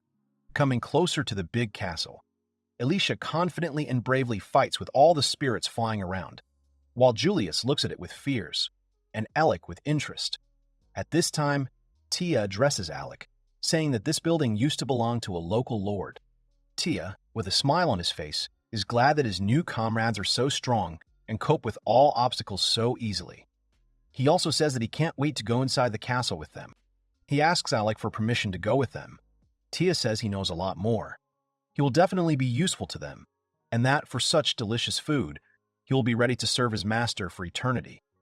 Alec happily agrees to take it. Alec carefully opens the creaking door. Alicia and Julius fully open the doors, after which sunlight penetrates into the dark corridor. However, the hallway is still too dark, so Alicia uses the holy light. There is a lot of knight's armor in the corridor. One is different from the others. Julius, frightened, says that it seemed to her that one of the armor moved. Alicia says that they all look the same, and Alec assumes that they are guardians. The knights stand on both sides of the corridor, and each has a sword in their hands. All the knights look simple enough, with thin swords. But some of them were different. Alec holds out his hands to them. He says that the knights apparently stopped functioning when there was no one left in the building. But he still feels the remnants of magical power. Alec thinks that the armor might be made of magic ore, but right now he doesn't feel magic in it. He notes for himself that this armor is very durable and resistant to magical attacks. Looking at Alec touching the magic armor, Alicia is worried as it could be dangerous, and Julius is clearly worried too. However, Alec assures them that they have nothing to worry about. Suddenly, something happens inside the armor. The next moment, the armor starts moving, pulls out its sword and attacks Alec. Alicia deftly manages to block his attack with her sword, while the armor is swinging for the next blow, and at this moment, Alec cuts the armor into two using the Blade of Darkness. However, despite such a powerful attack, both halves of the armor reconnect, leaving no traces of injury. Alicia and Alec look at the intact armor with incomprehension. They realize that the armor most likely just absorbed the magic directed at it. Alec realizes that with the current level of magic, it will be impossible to destroy this armor. and they will have to use all their strength. However, he also understands that, in this case, the building itself may suffer. At this time, Julius screams and attacks the armor from behind, knocking his helmet off the top with one blow. She anxiously asks if everything is all right with the master while the armor is standing still. It seemed that he was no longer able to move without a helmet. After a second, a transparent slime with a dark center slowly begins to crawl out of the place where the helmet was located, stretching its body parts in different directions, wanting to get out of the armor. Alicia no longer looks hostile. She looks in surprise at how the slime gets out of the armor. She is surprised that it was the slime in the armor that turned out to be the guardian. Alec looks at it a little confused, not understanding how he did not feel the presence of mucus in the armor before. Suddenly, all three of them realize that there is a whole pile of slime around them. Alec, having assessed the situation, decides to use the seal to finish everything as soon as possible. He decides to use the shadow wave, as it is a mass destruction magic. However, before the spell can take effect, Alec suddenly jumps out of nowhere and resolutely flies towards the armor. He falls into the hole where the slime just came out. The armor shakes for a while, after which it stops and stands still for several seconds. After which, suddenly, Alec appears from under the armor, which clung to another slime and dragged it after him, forcibly pulling it out of the armor. Alec drags the slime and brings it to the master. He moves strangely, obviously trying to say something, but Alec doesn't understand anything about his movements. At this point, Tia intervenes. He explains Alec's words to the master, and that he asks the master to sign a contract with the slime. Alicia sulks and chastises Alec for taking such a risk. Alec agrees with her. He says that Julius's boldness apparently inspired Alec, who was just comfortably sprawled out in Julius's arms at that time. Alec says with a smile that he doesn't mind signing a contract with slime at all. Besides, he can use the armor they used to live in, and which they won't need now for materials or sell. Alicia warns her master with a shout, after which she quickly pulls her up and stands in front. The armor starts moving again at this time. She takes her sword and points it at Alizia and the others. At this time, she tells her comrades that this position is clearly not for a beginner, so she resolutely stands in front, blocking the others. While the armor is standing, pointing a giant sword at all three, a lot of spirits suddenly begin to fly around, having previously flown freely outside the building. Julius looks fearfully at all the suddenly appeared spirits, and Alec looks with horror at the living armor, which is now able to move even without mucus inside. At this time, Alicia hides the master and tries to protect him and the others with all her might. She repels the attacks of the armor, which is difficult for her, since the massive sword in the hands of the armor is clearly not comparable to her thin iron sword. He remembers that when he attacked the armor earlier with the Blade of Darkness, his attacks were consumed by something like flames. Suddenly, an idea comes to him. He turns to Alec and asks him to immediately gather all the slugs together. Tia gets scared and already turns towards the exit, standing on her hind legs and saying that they need to run. Julius is also scared, but she is doubtful, as Alicia was still fighting hard. Alicia continued to struggle with the living armor at this time. She was obviously tired after all this time. She can fend off attacks, but she realizes that an ordinary iron sword is not strong enough against her opponent's weapon. While Alicia is busy, spirits are sneaking up on her from all sides. She notices them too late, unable to dodge. Alec manages to help her. He uses the dark box to get rid of all the nearby spirits around. Alec tells Alicia that he will neutralize the spirits and she does not need to worry about them. She does not distract herself from the battle, but finds time to thank her master for his help. At one point, Alicia manages to stick her thin sword into a small space between pieces of armor. The sword had seeped into the left shoulder of the armor. Alicia pulls her sword back with one strong blow, separating her left arm from the armor. Julia, who still stayed with her comrades, is glad that Alicia managed to injure the living armor. Alec smartly uses the dark box to get rid of the severed arm. Alicia is happy, because with this strategy, they will be able to quickly deal with the living armor.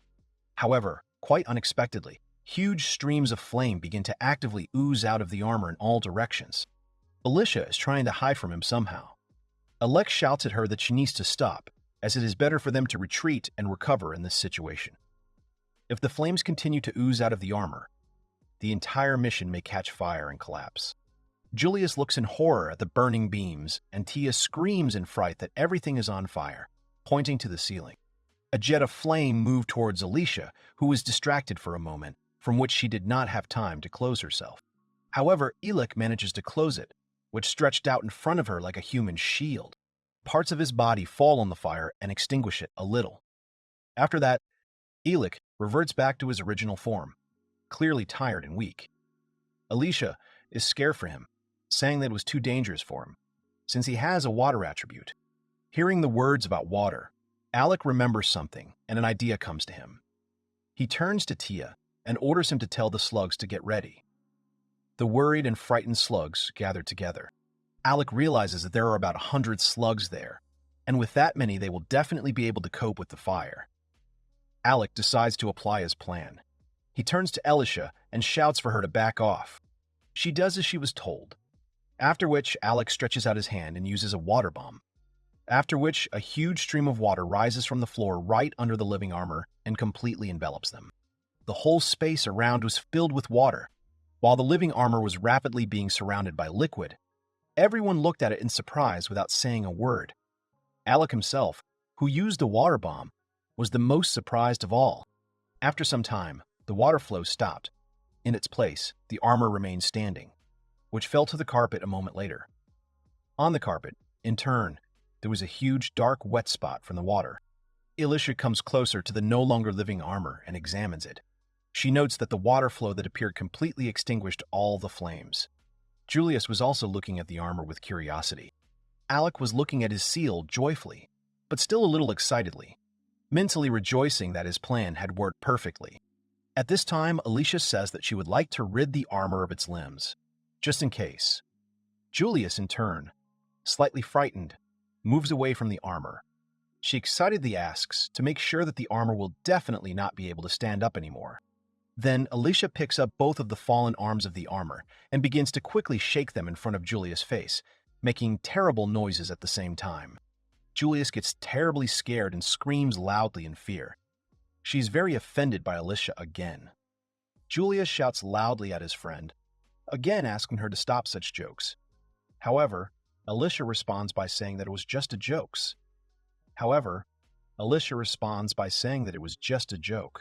During all this conversation, both Alicia and Julius stood with their backs to the armor lying peacefully on the wet carpet. However, suddenly the armor stands up behind them. She staggers from side to side, as some of her limbs have already been taken away. Suddenly, a sound like a heart-rending scream is emitted from the inside of the armor. It sounded like a man was screaming. The next moment, Julius is already standing behind Alicia, scared. Alicia, on the contrary, boldly stands in front, ready for battle. She doesn't understand why this armor is talking and refuses to believe it. At this time, the armor continues to wobble in different directions, while the words of the man came from inside. He complained that his body couldn't move properly. Gathering his thoughts, Alec finally asks Branya if she can hear him. She angrily replies that she hears him perfectly. She also says that she sees absolutely nothing. Upon hearing this, Alec turns his gaze to a bunch of slugs behind him, which have surrounded the armor's head lying on the floor. He assumes that because of her absence, the armor cannot see. He picks up a helmet and puts it on his armor. After that, Bronya happily says that she can finally see what is happening around her. She says she recognizes the Lord's estate in her surroundings. Seeing Alec in front of her, Bronya says uncertainly that she did not expect to see a little girl in such a place at all. Alec is clearly not happy with Bronya's words, so he decides to introduce himself to clarify the situation. He confidently asks Bronya to tell him everything she knows about this place in detail. When she heard that the prince was standing in front of her, the armor is very surprised. She bows politely, asking the prince for forgiveness. She also politely introduces herself, saying that her name is Selena, the Risha Fraps. Alec thinks that Selena was most likely a knight under the old empire. After that, he asked her to tell him what happened on this island. Selena begins her story by saying that she used to be the commander of the 6th squadron of knights who came from the empire, and Tiaras was once attacked by only one person. It was a woman dressed all in black. This woman was easily able to get rid of Selena and all her subordinates. Memories of past events fly before her eyes. Alec realizes in his mind that the soldiers who are fighting alongside Alicia died at the hands of one person. Selena continues her story, saying that she somehow turned into a living armor, and the only thing she could do was continue to deal with all the intrusions. But one day her body stopped moving completely, and she fell asleep. At this time, the demoness realizes with horror that Selena's soul is locked in the armor. She is worried about what they should do now. Alec is thinking at this time that the woman who single-handedly captured the tiara is definitely not human. Her thoughts are interrupted by Julius and Alicia standing behind him. They are holding parts of Selena's armor in their hands, addressing the master as if asking what they should do with them. He tells them to put all the limbs back in place, which they do. Selena moves her hand, thanking the girls, saying that it's much better this way. However, in the next second, her hands begin to move on their own, directing their punches towards the girls. She says in a panic that her body does not obey at all. Alicia asks her to stop, but she replies that she can't stop at all. Then Alec uses the Blade of Darkness, depriving Selena of all limbs. She is not angry and sincerely apologizes for what happened. Alec realizes that she was probably just ordered to attack all the living. Selena tries to justify herself to Alec, but he interrupts her, demanding that she sign a contract with him as soon as possible. She does not understand. Alec explains to her that this way she will become his follower. He suggests that then, perhaps, she will be able to free herself. Selena resolutely says that she swore to be loyal to the Empire, and therefore to the prince, so she asks him to sign a contract with her. Alec reaches out and signs a contract, after which the magic holding Selena captive disappears, and she becomes a young girl with long dark hair again. Selena looks at herself in shock, not believing what is happening. She can't believe her body is back to normal. She moves her fingers and hands, looking at her limbs, which are back in place. After that, Selena joined hands with God. There was a happy smile on her face, and small drops of tears appeared in her eyes. She thanked Alec loudly and sincerely for his help. Alicia looks at Selena holding her master's hands, while her face takes on an unpleasant expression. Alicia is in a hurry to tell Selena that she's behaving very rudely, since she is just touching the prince, a member of the royal family. Selena then apologizes sheepishly for her behavior. Alec looks at it with a smile. Alec decides to get down to business. He asks Selena if she could show them the island. Selena immediately happily agrees to his request. However, immediately after that, she says, as if casually, that after so many years, she does not even remember the name of the island. Julius and Alicia are not sure that they can trust her. She just laughs in response, not sharing their excitement. Alec tells her that it has been many decades since Tierras became a completely abandoned island. However, instead of further explanations, he simply tells Selena that she will see everything for herself. After that, Selena goes to one of the doors, confidently leading the rest of the group. Upon entering one of the rooms, the travelers are presented with a terrible view. All the furniture is completely torn to shreds and broken. Every pane of glass in the window is broken. The room is a complete mess. Alec, Alicia, and Julius are watching this picture with horror. Alicia says that the woman in black, whom Selena mentioned earlier, is most likely to blame for everything. Alec agrees with her, looking at the dry old human skeletons and individual bones scattered on the floor. Pieces and fragments of broken weapons are also scattered around them. Selena stands with her back to the rest. She holds in her hand a small shoe covered with dirt and dust. She's silent all the time, so Alec calls her off to find out what's wrong with her. Selena looks sadly at the shoe, carefully holding it in her hand. She says with sadness in her voice that when she sees all this, she is overtaken by thoughts that she has not been able to protect anyone. She says that the woman in black dealt with everyone indiscriminately, and with knights, and with women, and even with children. Selena says they all didn't deserve to die like that. She also remembers that when she was still in armor, she also dealt with many travelers. During the story, tears begin to accumulate in Selena's eyes. She pauses, not knowing what else she can say. Alec and the others silently look at her with pity in their eyes. Suddenly, Selena says that she should have died along with her friends many years ago.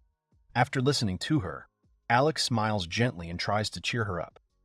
He tries to change the subject slightly, saying that they should be glad that they were able to find the administration building that has not yet been destroyed. He says that since there are no more fire spirits, he can clear the island of monsters. Alec agrees with him. Alicia looks around the old room and says that they have a lot of work to do before people can live there. Then Alec says that, in that case, they will only use the proceeds from the store in Rublion for now. Alicia says they should go back. Alec agrees with her, and his worried gaze is directed at Selena. He calls Selena, who looks out the window with a saddened look. When she hears that she has been called, she turns to Alec. He says that people will not be able to live there yet, so he asks her to organize the current inhabitants for now.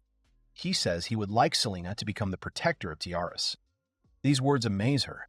Selena asks again in surprise, and Alec confirms his words in response.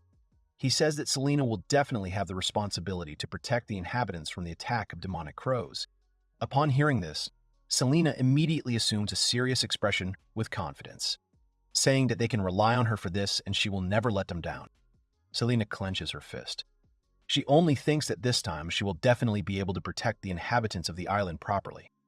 She happily asks Alec where her new residents are. She addresses her citizens with a bright smile, saying that from today she's been appointed to the position of their defender. She also introduces herself and gives her name. However, Selena suddenly interrupts her rousing speech in front of her citizens as soon as she lowers her eyes and looks at her citizens. Below, under the terrace where Selena, Julius, Alicia, and Alec were standing, in the common room, a giant crowd of mice mixed with slime had gathered on the floor. Selena stands in a stupor for a few moments, not understanding what is happening. She starts to feel dizzy and her body starts to shake, while the endless squeaking of mice and the sounds of slimes can be heard around her. After that, Selena screams and asks what kind of crowd of mice and slimes it is, instead of its inhabitants. After that, she faints, which greatly scares Julius. Selena, having woken up from a faint, stood calmly among her citizens. She stood with a smile, reading the document in her hand, saying that in total there are about 1,000 mice and slugs. She says that this is the total number of all residents on the island. The demoness looks at all this with sincere curiosity. She reminds Alec that earlier, when the Cyclopus joined him, his magic power doubled. She thinks about how much his master's magic power should increase now, given the fact that he has signed a contract with hundreds of mice and slugs. However, they are very weak creatures. The demoness sulks resentfully and displeased, saying that they have hardly added any magical power to the master, so she calls him completely useless. Moreover, he is even slightly offended, telling her that it is clearly not for her to talk about who is useless, and his newly minted followers may even be useful. When she hears this, she immediately gets angry and demands that he repeat his words. Alicia is distracting Alec from this conversation. Alicia is standing with a worried face, and a small slime is comfortably settled in her arms. She says worriedly that slugs need water to live. She also adds that mice also need water to live. She also adds that mice also need water for life. Unfortunately, for Selena and her many new citizens, Tiaras Island is not rich at all. There are very few edible resources on the island. This is because the island is surrounded on all sides by a sea full of water that is not usable. There are also many lands on the island, but they are absolutely not intended for any kind of agriculture. Then Selena offers her solution to the problem. She points her finger at the sky, in which many demonic ravens are flying. However, Tia is clearly against this proposal. He shouts in fear, with tears in his eyes, that this should not be done, because he doesn't understand at all how mice should hunt giant bloodthirsty crows. Then Selena takes the lead. She confidently says with a smile on her face that they can leave this task to her. She sincerely strives to help them, as the defender of the island of Arisa. However, surprisingly for her, Tia turns out to be against her idea, saying that nothing will work with a desperate face. He says that although she is strong, he doubts that she will be able to hunt alone enough to be able to feed all the rats. Selena desperately falls to her knees, crushed by the words of Tia, who did not appreciate her abilities as a defender of the island. Alec, standing nearby, looks thoughtfully at the sky, preoccupied with his own thoughts. He turns to Julius, who is standing next to Alicia, Alec turns to Julia, telling her that he would like her to make a lot of small crossbows for the mice. Upon hearing this, she covered her face with her hands in a slightly frightened manner, muttering something in embarrassment. Hearing these words, Julius suddenly changes his face. She understands that her master has given her such a difficult task because he is confident in her. Besides, she would finally be able to benefit her master. A smile appears on her face, and she confidently agrees to work. She's going to transfer the order to the workshop and says that they will definitely fulfill the order. Julius is glad that he can finally be useful. Then Alec takes out a dark cube, allowing Julius to take any materials that might be useful. He also gets the feathers and beaks of previously defeated crows for her. Julius is happy to take all the necessary materials, while Selena is watching all this behind her. She realizes that Alec's plan is to provide the mice with all the necessary weapons so that they can get their own food. Then she offers her help in properly training the mice for hunting. Alec supports her train of thought while Tia, listening to their conversation, beeps tiredly, already imagining all the difficulties awaiting him. He asks fearfully if they really expect mice to fight demons. However, Selena, in response to his concern, tries to cheer him up by saying that they have nothing to worry about, so she will be with them and help them with training. Alec looks at it with a smile. He understands that with Selena's command skills and Cyclops' crossbows, they will definitely be fine. He also thinks again that when the number of his followers increases, his powers also grow in direct proportion. The more followers he has, the more magical power he has. After that, when the master's strength increases, his followers also become stronger. The demoness confidently confirms his train of thought. Alec thinks that now even mice will be able to hunt demonic ravens. He turns to Tia, saying that until the crossbows are ready, they will help them in order to get food. Tia only squeaks in response to this. He says that he understood everything, and in that case, they can wait for the birth of offspring for now. Alec agrees with him. After that, he turns to Alec. He asks him to tell the slugs not to do anything risky yet either, while Alec and the others take care of everything. Alec, in response to this, joyfully jumps on the spot. Then Alec says that next they should think about the water source. Hearing this, Tia comes up with an idea. He says there is a lot of water underground. He himself stands in front of some kind of hatch on the ground. After hearing his words about water underground and looking at the hatch on the ground, he assumes that there are underground channels underground. Tia, on the other hand, looks at him with incomprehension. He says he doesn't know anything about any channels at all.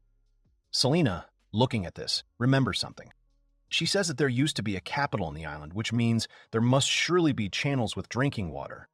These words surprise Alicia, Alec, and Julius.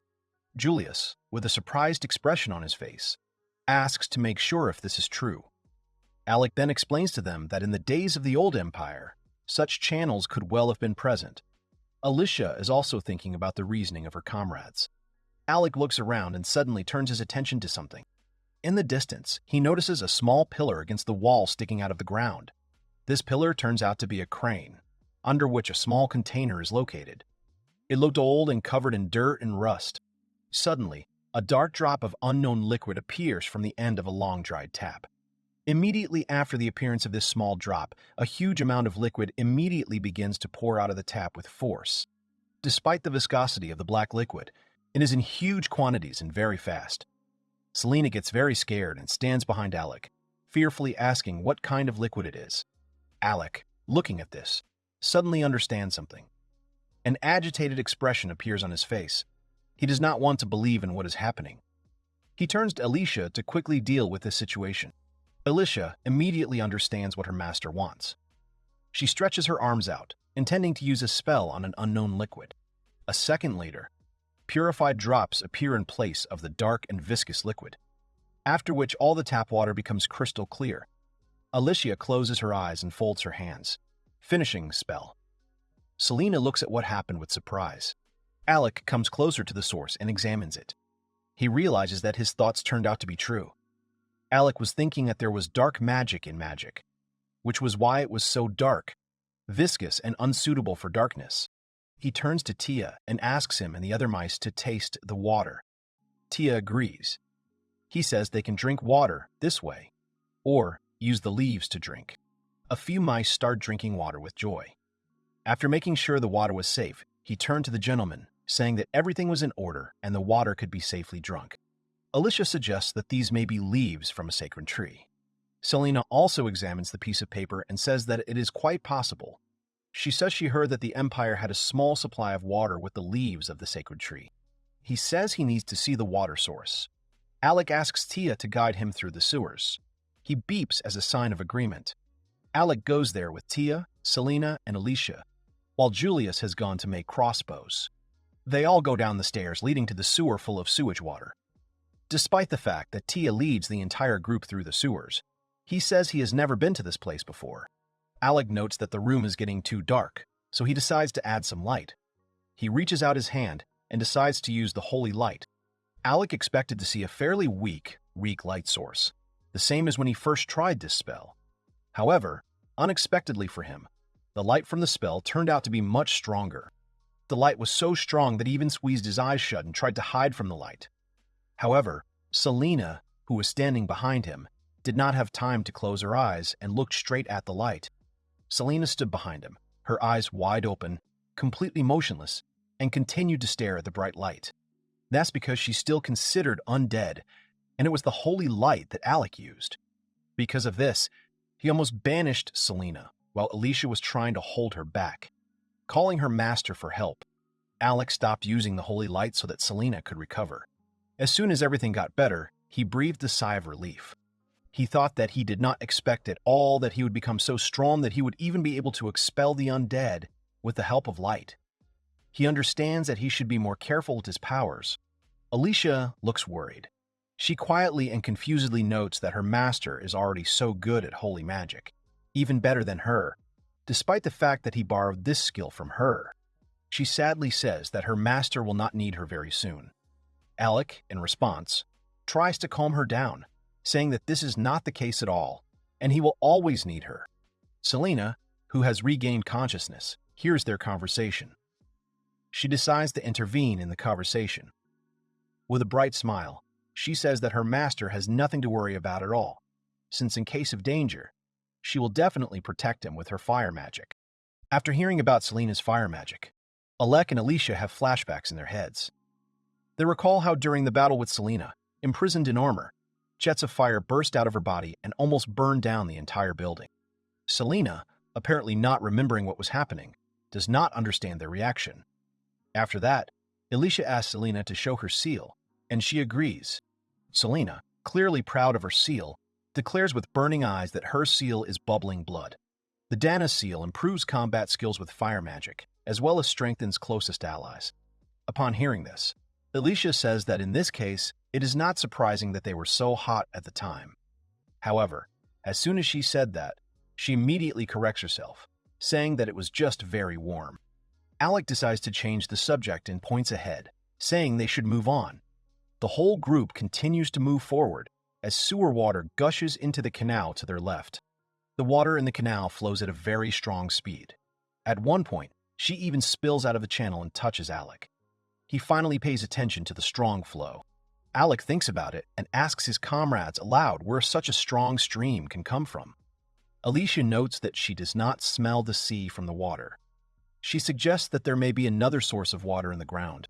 Tia comes closer to the water and looks into it, saying that this water always behaves like this and flows just at breakneck speed. Alec wonders where the water can flow from at such a high speed in both rain and sunny weather. This is an unusual room in the shape of a circle. The ceiling of this room is also rounded. The whole room is one large circular pool. Dark sewer water is actively bubbling in this dirty and strange pool. Alec assumes that this place is the source of all the water that flows so actively through the sewers. He notes that the source seems to be in the middle of this small pool. Alicia realizes that there, under the water, the sacred tree shines through. A small tree trunk with thin branches that have no foliage at all. Selena confirms that this sprout is definitely a sacred tree. But neither Selena nor Alicia understand what happened to him, and most importantly, why the tree is completely black. They both clearly look worried about what they're seeing. Suddenly, a lot of dark magic begins to ooze from the sacred tree through the water surrounding it. Tia gets scared, and Alec tries to warn his companions, while he himself tries to hide from the strong flow of magic. He approaches Selena and Alicia, and confidently says that he will be able to protect all three of them from dark magic. He also tells Alicia that they must purge the sacred tree of dark magic at all costs. Alicia immediately understands her master's order and immediately gets down to business. She stretches her arms out and focuses, intending to use the same spell she used earlier on the surface to purify the water. Suddenly, Alicia notices that something is going wrong. Despite her best efforts, she clearly sees that her spell is not working properly. She is surprised to tell her companions that she probably does not have enough strength. She realizes that the darkness seems to appear much faster than they clear it. Alec tells her that he will try to contain this darkness so that it will be easier for Elise to purify the water. She tells her companions that the water has already cleared. Alec and Alicia are clearly surprised and scared at the same time, because they realize that the water couldn't have cleared so quickly, even though they put in so much effort. Suddenly, in front of them, an unknown figure appears among the clumps of dark magic. It's a ghost hanging in the air. Alec is very surprised, as he clearly did not expect to see a ghost in such a place. However, Selena, unlike him, is not at all afraid. On the contrary, she is inspired to fight. Alec realizes that hellfire is the ultimate magic, which is why he shouts to Selena that she should not use her magic, since with it, Selene can destroy everything around. Instead, he turns to Alicia in order to get rid of the ghost. He asks her to attack the ghost spirit core with her holy element. Alicia asks again, since this is probably the first time she has heard about the spiritual core. Alec explains to her that the spiritual core is a huge stone inside the ghost body. Alicia understands his order and prepares to attack. Selena looks at all this without saying a word. Alec uses the barrier of darkness on the ghost in order to injure the ghost and prevent its dark magic from reaching them. Selena watches in fascination as Alec fights. She looks at how he confidently holds the barrier and also uses the cube to get rid of dark magic. After that, she turns her gaze to the ghost. His body was already severely deformed. Selene notices that most of the ghost's body has already crumbled. But despite this, the spiritual core is still nowhere to be seen. Alicia is silent. She closes her eyes and puts her hand to her forehead. Alicia is trying to concentrate, but her head is already starting to hurt from more exertion. Alicia analyzed the situation at this time and came up with something. Selene quickly picked up her sword. After that, she turns to Alicia and asks her to use her holy magic on Selene's sword. Alicia doesn't quite understand what Selene is talking about at first, but after a moment she understands and holds out her hand. After that, the massive selenium sword begins to glow with a bright light. She confidently takes it in both hands, standing in a fighting stance. After that, Selena confidently shifts the sword in her hands and immediately quickly heads towards the ghost in order to attack directly. Alec and Alicia open their eyes in surprise, looking after Selena. Coming closer, Selene has the opportunity to get a better look at the ghost's body. There, under his mantle and in the middle of the bones, a dim light is visible. It is the spiritual core. With one confident leap, Selena flies over the surface of the water and flies past the ghost, hitting him through with her blow, hitting right into the spiritual core. After that, the ghost's body disintegrates and begins to crumble. The remnants of his body disintegrate and each of the bottom forms many small spirits. Selena doesn't even turn around at this time. Confident of her victory, she stands with her back to the enemy, lowering her sword. She turns around, looking at her companions, and her eyes light up with joy. After that, Selena stands on the edge of the cliff and gets down on one knee. She carefully worships in front of her prince, as if reporting on her impeccable service. Alec looks at Selena in fascination, his mouth open and his eyes wide, which shone and shone.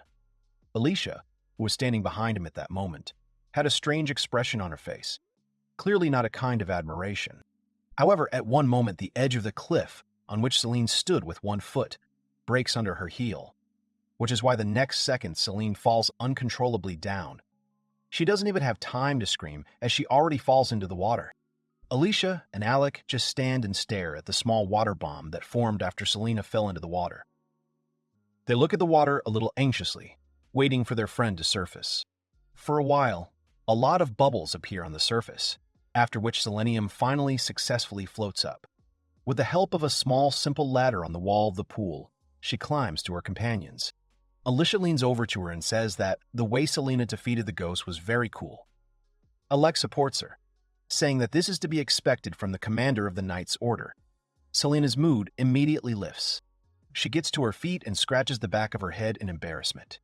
She is a little embarrassed to refuse compliments, saying that she did everything thanks to their help. After that, Alicia decides to take a look at the tree, which is now clearly visible, since it was no longer covered by a continuous stream of dark water. She looks at him and says that the tree seems to have died along with the ghost. The tree looks very weak, its trunk antonic. The bare branches are completely blackened. Alec notes that it probably just wilted. He turns to Alicia with a request. He asks her, just in case, to check the withered sacred tree with the help of holy magic. Alicia uses holy magic according to the master's orders. Thanks to the holy magic used by Alicia, the tree came to life again. It has regained its natural color. All the blackness has completely disappeared. The branches of the tree have become stronger and healthier. He notes that the animated sacred tree looks incredibly beautiful. Alec looks at the sacred tree and its radiance with the same happy, childish smile. He says that this radiance helped to revive the sacred tree. Small droplets of purified water are flying around, actively bubbling from the source. Tia stretches out her arms and takes a few drops in her hands. He tastes the water and happily informs that this water is very tasty. Alec agrees with him. He also says that this water can be safely drunk, and even a weak recovery potion can be created from it. Selena holds out her hands, which are also covered with a lot of water droplets. She is very emotionally excited about how many different properties this water has. Tia is also happy, already celebrating their significant success. Alec happily says that if they clean the underground pipes, then there will be no more water problems in the city. At this moment, Alicia says that Alec, who is comfortably positioned in her arms, can help them with this. Alec turns to Tia.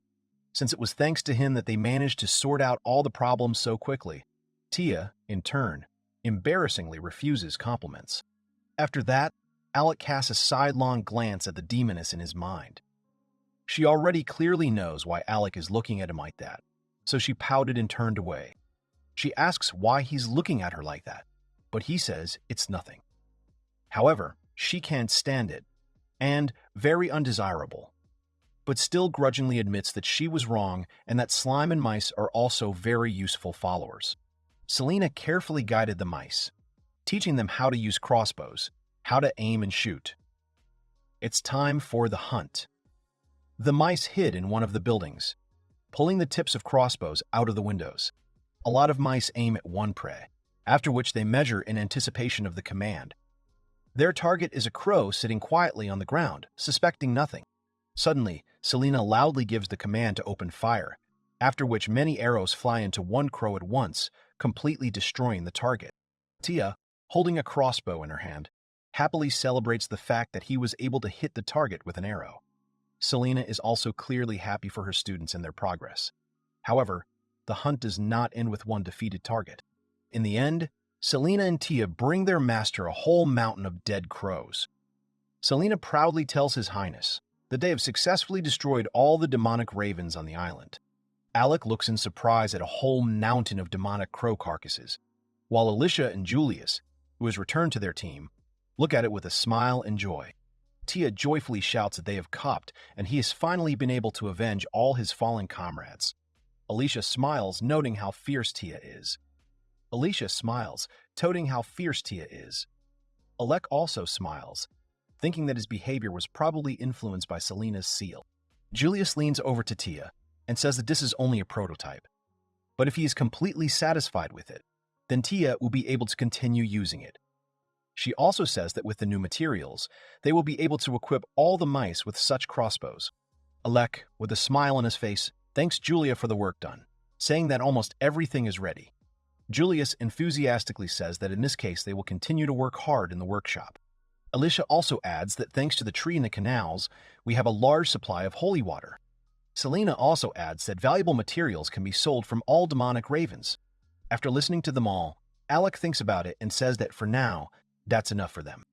He says that some of the work has already been done, since they got rid of the dangerous demons on the island.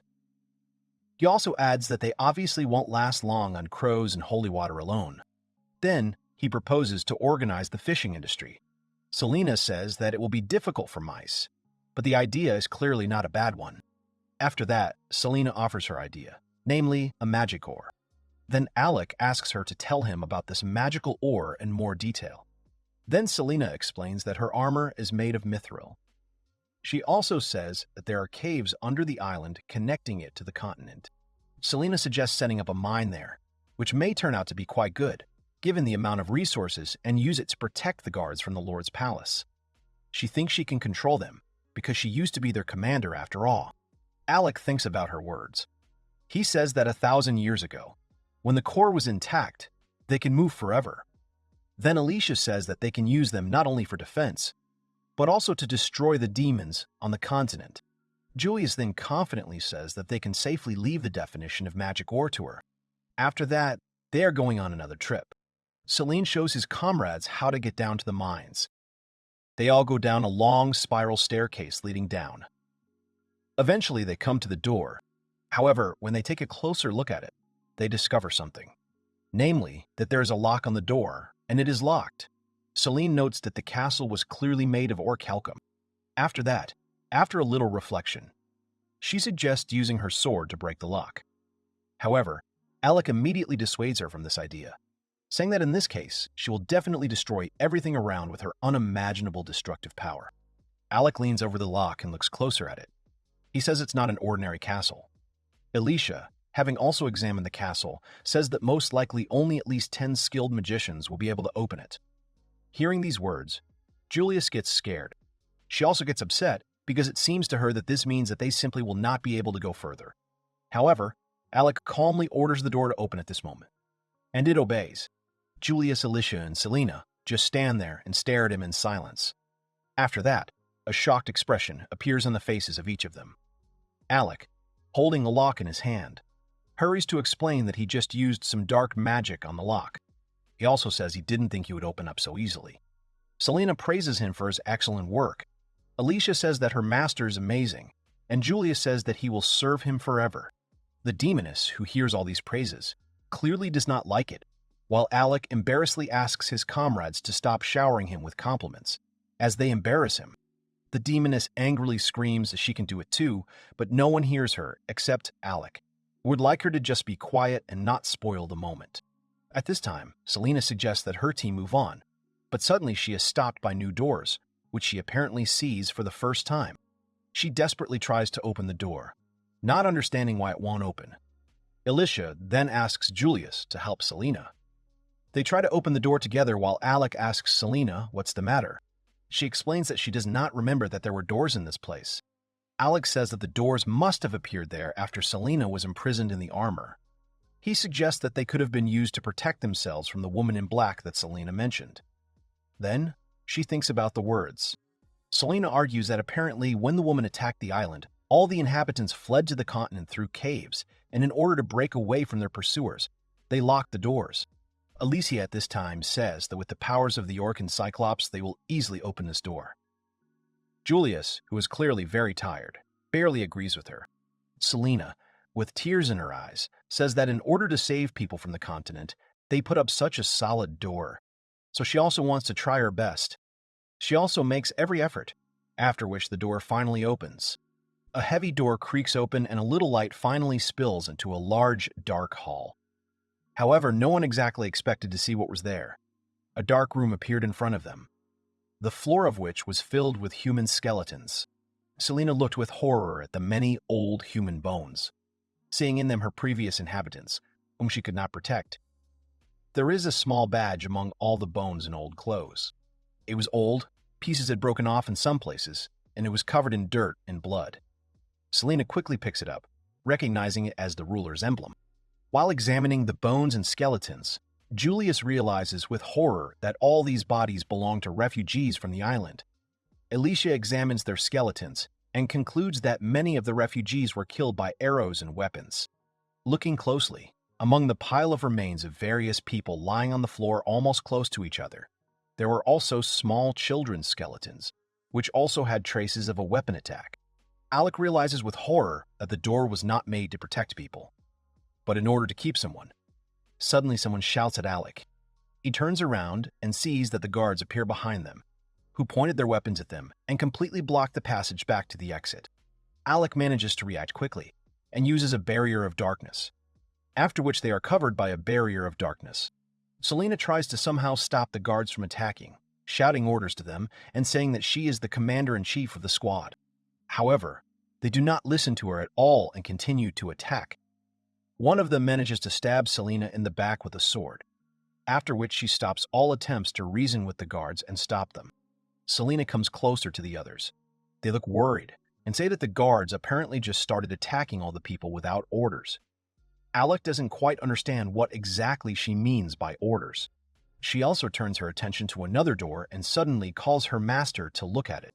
On the other side of the hall, opposite from where they came from, there was another door, which had the same lock that Alec had easily opened before. After that, Alec turns to Selena. He asks her if she notices any changes in the behavior or appearance of the guards. Selena looks at the guards and evaluates them carefully. Suddenly, she finally notices and says that the color of their core has changed. Selena said that the color of the core has changed from red to purple. Alec immediately understands what this means, since purple is the color of dark magic. Alicia then turns to Alec and suggests that he make a leap to get out of this difficult situation in which they are completely surrounded. However, Alec refuses, saying that there is too little space and he will not see the exact coordinates. Selena then hurries to tell him that the mine should be further away. After running through a small corridor, they find themselves in a huge cave. It was divided into several levels and went down. There were several passageways in different directions on each of the levels. Alicia and Alec look at it with surprise, and Julius with admiration. Selena says that this place is the central mines of Tiaris.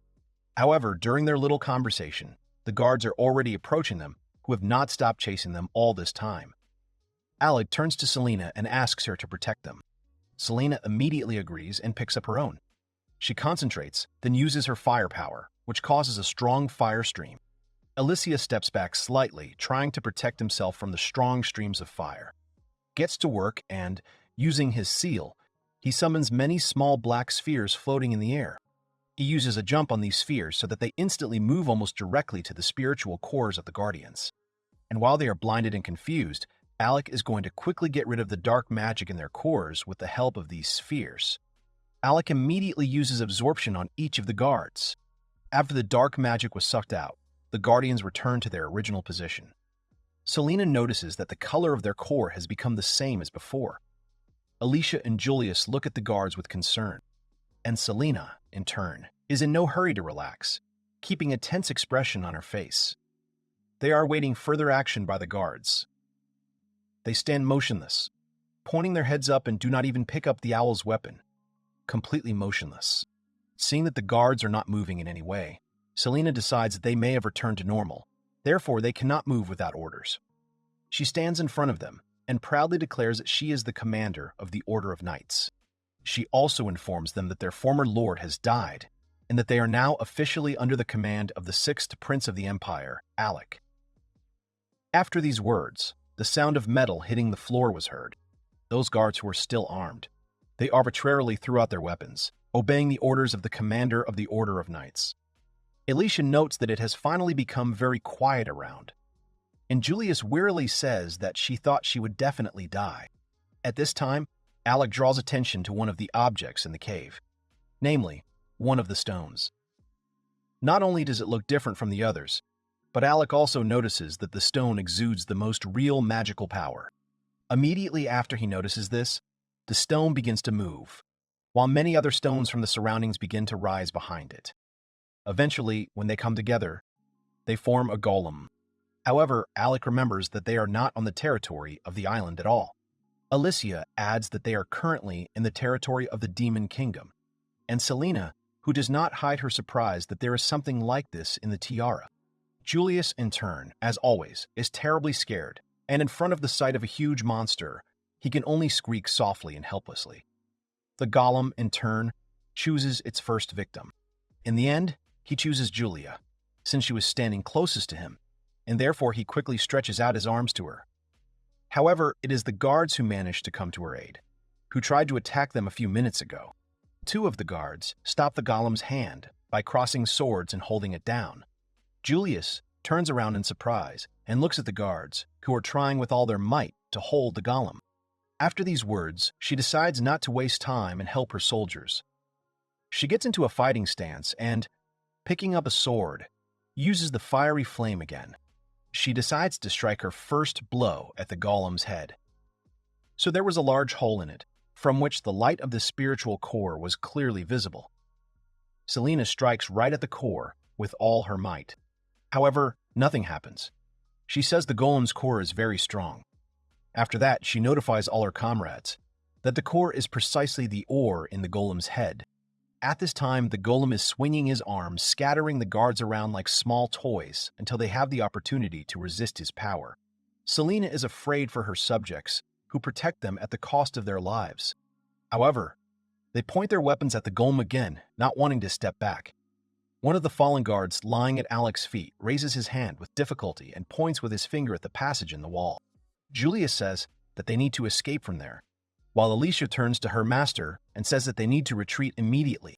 However, Alec clearly does not want to leave the guards behind. He thinks about something and then makes a decision. He bends down and kneels in front of the fallen guardian and asks if he and his companions would like to become his followers. Upon hearing this, the guardian listens to him attentively. At that time, while the remaining guards continue to fight the golem, at least 4 of the same golems manage to join him. They continue to get rid of the guards by punching them into the floor. However, at one point something happens.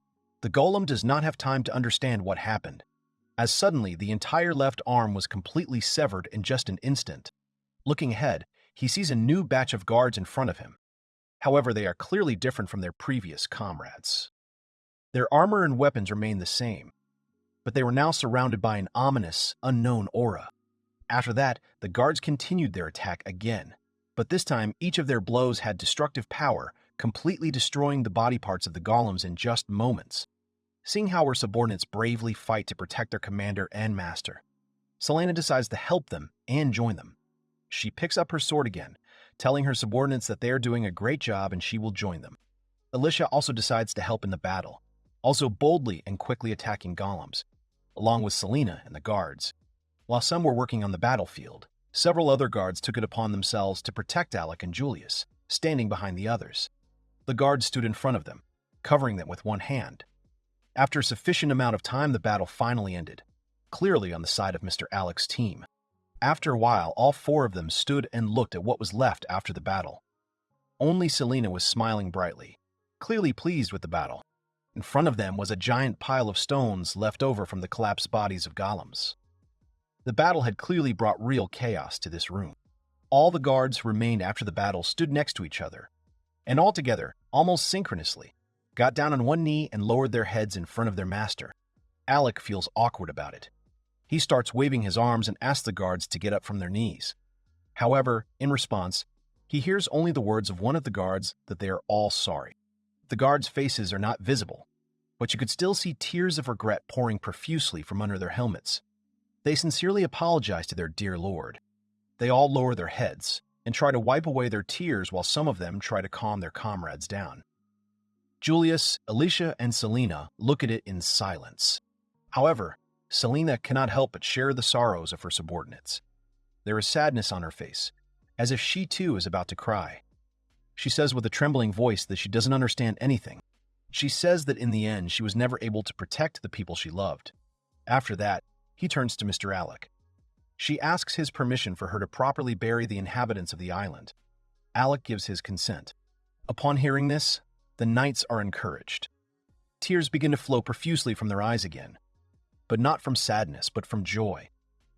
They say with sincere gratitude that they sincerely thank their master for such a mercy. Selena says that golems cannot be turned into servants. Alec thinks it's pretty sad, since they could come in handy. He takes one of the cores in his hand and decides to try it. Alex was sitting on Galem's left shoulder with his hand on his stone head. Alex, with a smile and enthusiasm in his eyes, said that the stone Galem had agreed to serve the prince after all. The 3 young girls were happy to talk, which was to be expected from their master. After that, the guards began to serve the young prince, and he decided to call them the Steel Legion. And the guy gave each a name. But unfortunately, they don't remember anything about when they were given the order to end the lives of all the living. However, with the Steel Legion, the island will definitely be safe.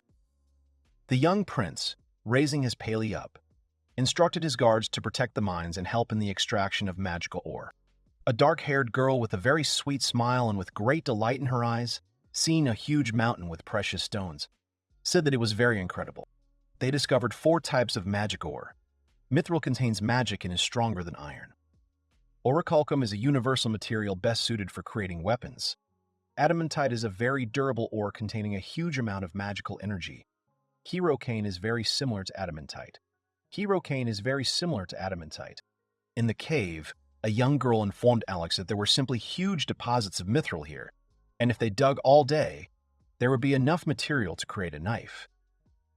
The prince was surprised that there was only enough for a knife, and said that there was work for weeks ahead just to cover the cost of food. The girl turned thoughtfully to the prince, saying that there was one option. She could call her friends from all over the country, explaining that if the number of workers increased, then things would go faster. The prince approved of this option. Soon the guards came, saying that they would help. They were thanked, and they got to work. The prince stood with sparks in his eyes and smiled tenderly. The work was in full swing. Everyone was busy, from small animals to huge stone creatures. The young prince said with a smile that there were noticeably more people and that he had previously traveled only with Alicia, while he recalled how the 2 of them rode on a magic horse. The blonde girl, tapping her shoes on the ground, called out to Mr. Alex, putting her hand to her forehead.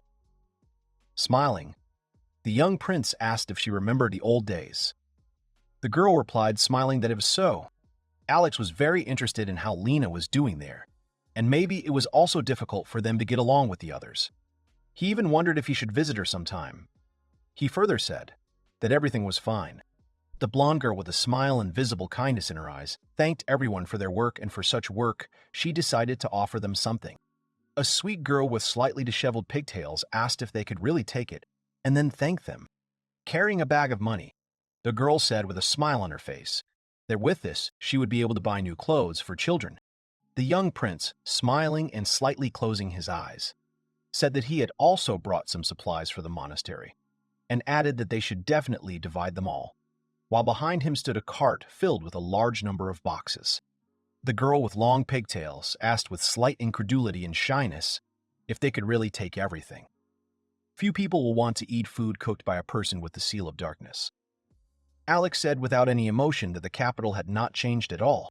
Only the best materials are used in the city temple, and you won't even find a speck in them. In an ordinary building, everything has been dilapidated for a long time and needs good repair. A young man with a sweet smile and kindness in his eyes said that he would help them. A little girl with slightly frayed pigtails and a sweet smile asked if it was true and then thanked him for it. Alex turned to the little girl's outstretched hand with a surprised look. When he was called, she said that people had recently come to the temple and asked about him, and added her assumption that they were looking for him. The blonde beauty, with a slight fright and caution, asked if these were people who were ending other people's lives from the church again. Alex, slightly squinting, said in a confident voice that he didn't think so. Alex only managed to apologize to Lena, but he was interrupted by a girl with slightly battered pigtails telling him not to worry, because she would tell everyone that she hadn't seen him for a long time. A young girl with slightly disheveled pigtails said in a frightened voice that he should be careful. Alex smiled slightly and kindly at the girl, while closing his eyes. The young prince was thinking that he should warn Lord Lobrian, and also tell all the Cyclopes that he was being hunted by people who were ending other people's lives from the church. There was a loud and strong jump. He thought he should go in from the back entrance. The dark-haired girl, frightened and with slightly broken tears in her eyes, said that Mr. Alec was in the workshop. The blonde girl asked in surprise if the church had reached here. Alex, with an angry look and a slight fright, shouted that this could not be. They entered the room and saw a girl who was talking to a man. Alex, in a shocked state and a little scared, wondered if it was Iris and what she was doing here. Alex stared blankly at the stranger and abruptly remembered that she was in the Adventurers Guild, trying to figure out if he was thinking right, and Alex said that she looked very much like Iris. The prince wondered who she was. Alex continued his thoughts about why she decided to come to him. Suddenly, a stranger who looked like Iris said that she had heard that he was an experienced craftsman, while asking to create a sword from this, handing the horn to the man. The man exclaimed in amazement that it was the horn of a black dragon, while staring intently at the object. The blonde girl wondered if she was really so strong that she could defeat the black dragon. The young prince said that he could not believe that she was capable of defeating demons. Alex further concluded that this was secrecy. The blonde girl looked at Alex in surprise and, calling out to him, asked where he was in such a hurry. Alex, in complete fright and misunderstanding, made the assumption that this was a stranger, perhaps his acquaintance. A stranger who, in Alex's opinion, looks like Iris, handed a bag of coins to the man, and at the same time said that this was payment. This brought the man into complete shock and misunderstanding. The man exclaimed and said that usually a sword is worth no more than 1 gold. The stranger replied to him that there were 100 gold coins here, and many people had told her about him, so she asked him to create a better sword and make it faster for the sake of her plan. Alex wondered what the plan was and suggested that she probably wanted to end the life of a very powerful demon. The man, because of his shock, said that it was too much. The dark-haired girl attracted attention and, smiling sweetly, said that she was the main blacksmith, Julius, and would try to finish her work as soon as possible, adding that it would take about an hour. When the stranger pushed the bag of money, the dark-haired girl just wanted to address the stranger, as she interrupted her and asked permission to ask a question. Next, the stranger asked if their master, His Highness Alec, was here or not. A stranger with a straight face was looking at the shocked face of a dark-haired girl, who also expressed incomprehension. The dark-haired girl replied that the gentleman had left for the capital a few days ago. The stranger only replied that she understood. The blonde stranger said that there are many people in the city praising him and saying that he saved the city, and without his help, this city would have been destroyed. Meanwhile, the dark-haired girl looked at the stranger with incomprehension. The stranger, continuing her long monologue, added, asking if this damned prince really saved this city. Meanwhile, behind her, in the doorway, stood a young prince with a blonde girl. A blonde-haired girl with a face full of anger began to talk, slightly shouting about what kind of a damn prince. Meanwhile, Alex stood unperturbed and with a smile on his face said that she really had such a bad opinion of me. The dark-haired girl standing in front of the stranger was slightly embarrassed and held her hand behind her head, scratching her head. Meanwhile, the blonde stranger apologized and said that she shouldn't have spoken so much about the royal. The stranger continued her monologue, telling them to hand over the money to His Highness Alec as an apology. The dark-haired girl, slightly shyly, turned to the stranger to find out her name. The stranger, without any emotion, asked the dark-haired woman why she needed her name. The dark-haired girl began to justify her survey and said that she just gave away such a large amount, so she just wants to know her name. Then the stranger replied that her name was Lily, and she was actually born in a city near the western border, adding that she was the daughter of a merchant. Meanwhile, Alec stood in complete shock and incomprehension. The young prince realized that she was definitely lying, and in fact, she was the daughter of the House of Illyria, namely the daughter of the head of the family, who was a very modest and talented girl, Iris. After that, Alex continues his monologue, saying that he decided his life after rebirth, and he asked about what really, and she also wants to change her fate. Alex was tormented by the question of why she hunted demons and that he didn't know so much about her. The blonde girl screamed, somewhat startled, calling Alec. She was asked about what happened. Alicia was very angry and screamed a lot, saying that all sorts of dirty rumors were still being spread about the prince, adding that it was all untrue. The young prince was a little taken aback by what he said. The dark-haired girl turned to the young prince and asked if he really knew this girl, and at the same time looking at the young prince with a little fear and attentively. The young prince smiled broadly and said that this was not the case at all, and that he had only seen her once in the guild. Alex scratched his temple thoughtfully and said that she also used an assumed name, saying that her name was Lily. He said she probably didn't want anyone to recognize her. The young guy thought it was better for her not to know about it. Alex looked at the Pegasi and thought that despite all the rumors, he did not expect her to worry about him, and even now. After a while, 2 people flew away on Pegasus, and Alex thought that he hoped that she would succeed in her journey. The man called out to Julia and said with interest that she seemed to be busy. The dark-haired girl looked at the man worriedly and, remembering this, shouted that it was so, and she had to run. The dark-haired girl hurried off abruptly. The blonde girl and the young prince looked at her in surprise. Alicia said she seemed to be very busy.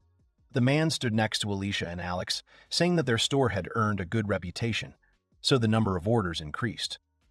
The dark-haired girl sat down at her desk. She looked at them and, holding a ladle in her hands, said that it would take a long time to melt the mithril, and that with magic, the process would go much faster. The young prince thoughtfully took hold of his chin and said that it should work with the magic ore. The young prince approached the dark-haired girl and asked if she wanted to learn magic. Julius looked at Alex in surprise and enthusiasm and asked what he was talking about. Alex said he could teach her magic, and Julius asked if it was true. The dark-haired girl very happily and enthusiastically asked him to teach her magic. The other workers gestured their approval at her and smilingly told her to leave all the work to them. After some time, they came to the training ground, where there were many targets. Alex came forward and said that chain darkness is the magic of darkness and lightning, and that with its seal, learning this spell shouldn't be a problem.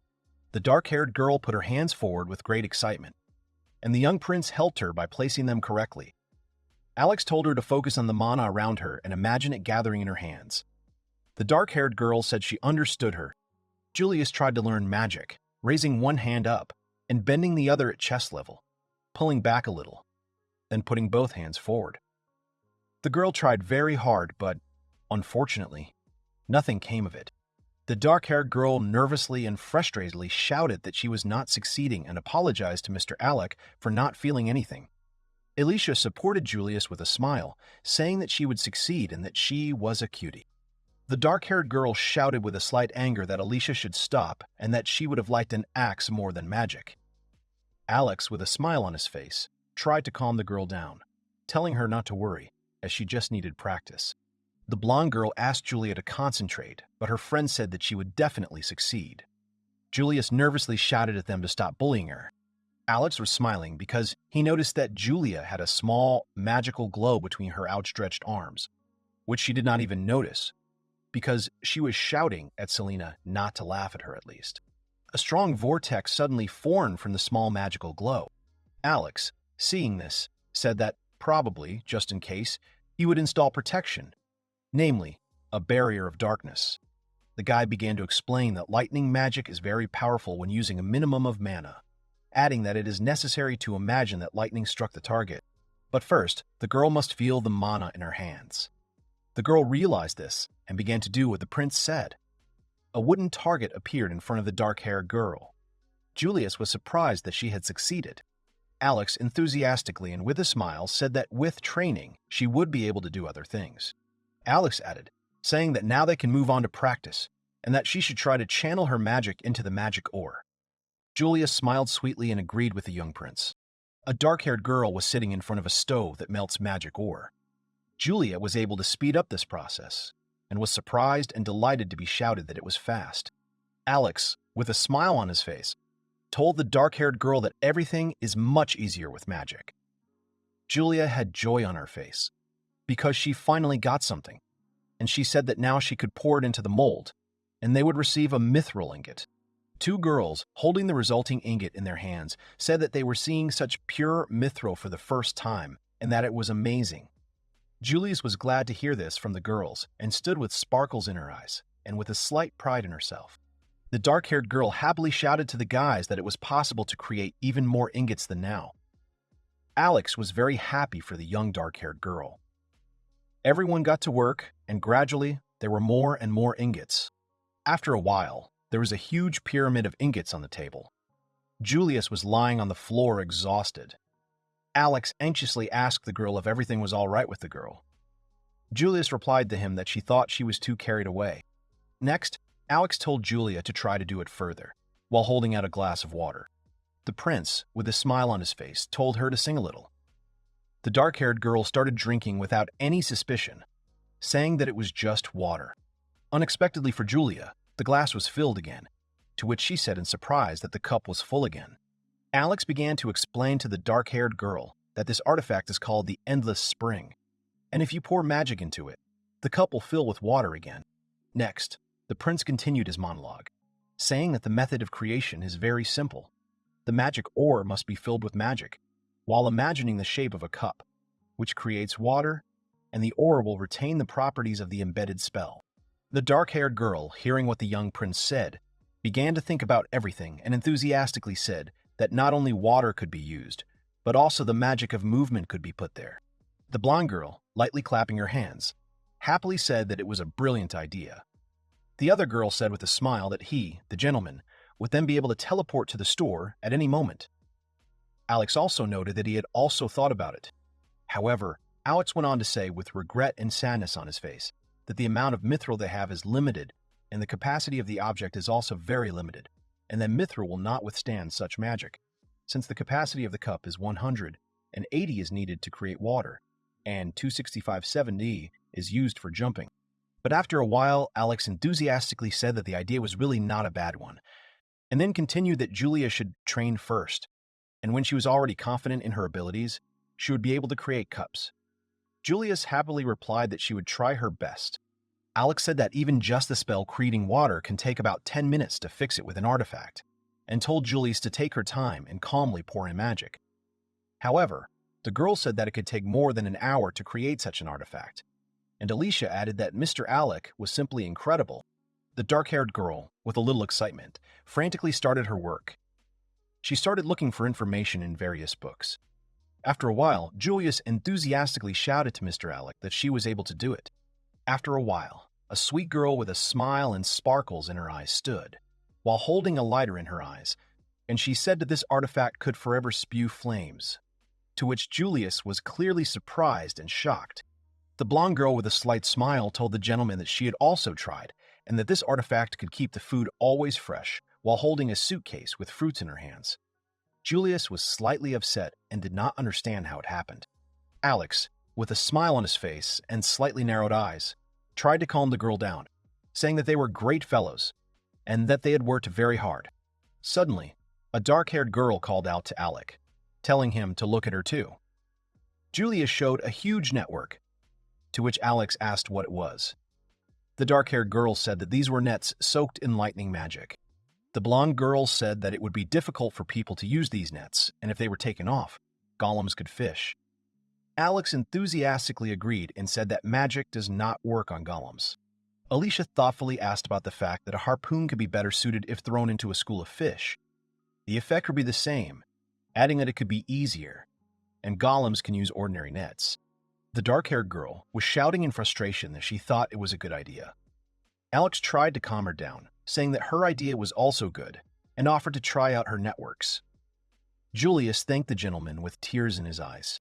Alex added that with her magic, they had plenty of mithril. The dark-haired girl enthusiastically and nervously called out to Mr. Alec and said that she would continue to train and become the best blacksmith. The dark-haired girl also added that she would create an artifact that everyone else would envy. The two girls agreed with Julius, and Alex said he would look forward to the results. The sweet girl turned to Alex, telling him to give all his money, to which the prince said that she did not need it. The girl, with a slight indignation, told him to give her at least a little, because he had as much as 100 gold pieces, and promised to return everything to him to the last penny. Alex was thinking that he had such amazing followers and that he was really very happy. A sweet girl called out to the young prince and shouted at him not to ignore her and listen to the girl. A blonde girl sits on the roof of a tall building, and her raincoat develops slightly in the wind. She carefully examines the beauty of the neighborhood of the town. Suddenly, someone starts moving between the buildings of the town and quickly moves to Alex, who was on the roof of the building. It turned out to be a brunette who had a sword in her hand. The girl screamed very loudly and furiously to burn her all-consuming flame, namely, the flaming blade. Finds herself facing an impassive minotaur. Finds herself with fear in his eyes, and he fleetingly summoned a trap of darkness. The fiery sharp blades that were flying straight at him very quickly suddenly froze in the air. The young prince enclosed them in magical spheres, which were entwined with chains, and held these fiery blades. The girl was very shocked and did not understand how he did it. She bulged her eyes and asked if he had blocked her flaming blade. Alex, looking scared and tense at the same time, said that this was exactly the case. The girl grinned ominously and thrust her sword forward, saying that he surprised her. The grin stretched even wider on her lips, and loud noises rang out, and the residents looked at them with interest and surprise. The girl screamed loudly and called the inferno. A huge whirlwind was created and the sky over the city was covered with pitch darkness. The girl stared at the sky in a daze, as did the residents of the city. The sky was not just dark, but black. A magical dome appeared above the island, which prevented the destructive raging vortex from passing through. The young prince raised his hand and, with an imperturbable, menacing look, enclosed the vortex in a magic ball that was wrapped in chains. The magic ball hovered over the island while a whirlwind raged in it. The young prince smiled mockingly and said that he was certainly glad that her training was progressing well, but he hoped that she did not want to demolish the entire island. The girl started apologizing to him in embarrassment. The girl looked at the sky in surprise, saying that she was surprised that he was able to block even such a strong spell. Alex turned around and looked up, saying that the magic of darkness is strong against all elements except the saint. The young prince called out to a blonde girl who was sitting on top of a tall building. She noticed him by looking in his direction and became a little wary. Alex pointed his finger at the magic ball that held the raging vortex and told her to try shooting it with sacred light. She said she understood him and held out her hand. Suddenly, the magic ball cracked into small pieces and the chain split. The whirlwind was released from imprisonment. The girls were very scared and wary of what was happening. The young prince looked up no less scared and tense while small pieces of the magic ball and chains flew in different directions. A huge flame hung over the island. The girl was very shocked and asked if the flame had not disappeared. Alicia said in a very worried and frightened voice that holy magic had so easily destroyed the master's spell. The young prince calmly held his hand out in front of him at chest level and looking up, said that her magic represented healing and protection, and that she was full of the opposite of his dark magic. The girl resolutely put her fist to her chest and smiled broadly, saying that it didn't matter, and he was still the strongest. She proudly said that no demon could resist his magic, but suddenly, she thoughtfully took herself by the chin and began to talk about the Holy Church. The young prince looked away and said that all their people, who were engaged in completing other people's lives, possessed strong holy magic. Alex turned his head away and closed his eyes, saying that there was nothing he could do about it, and in order to cope with them, he just needed to become stronger. The young prince snapped his fingers and the magic dome that covered the island began to slowly dissipate. The sky over the city became bright again, and the mood of the residents of the city lifted. Alicia smiled broadly and said that at least they had a city that the church didn't know about. The girl smiled contentedly, and Alex agreed with this. The young prince thought that Julius and her family were establishing stable production of mithril, and if they could give an artifact that could withstand the leap, then this would greatly protect their city. And thanks to the artifacts, the supply of goods would occur instantly. Suddenly, a loud scream was heard from above. The young prince turned around and looked up, asking what it was.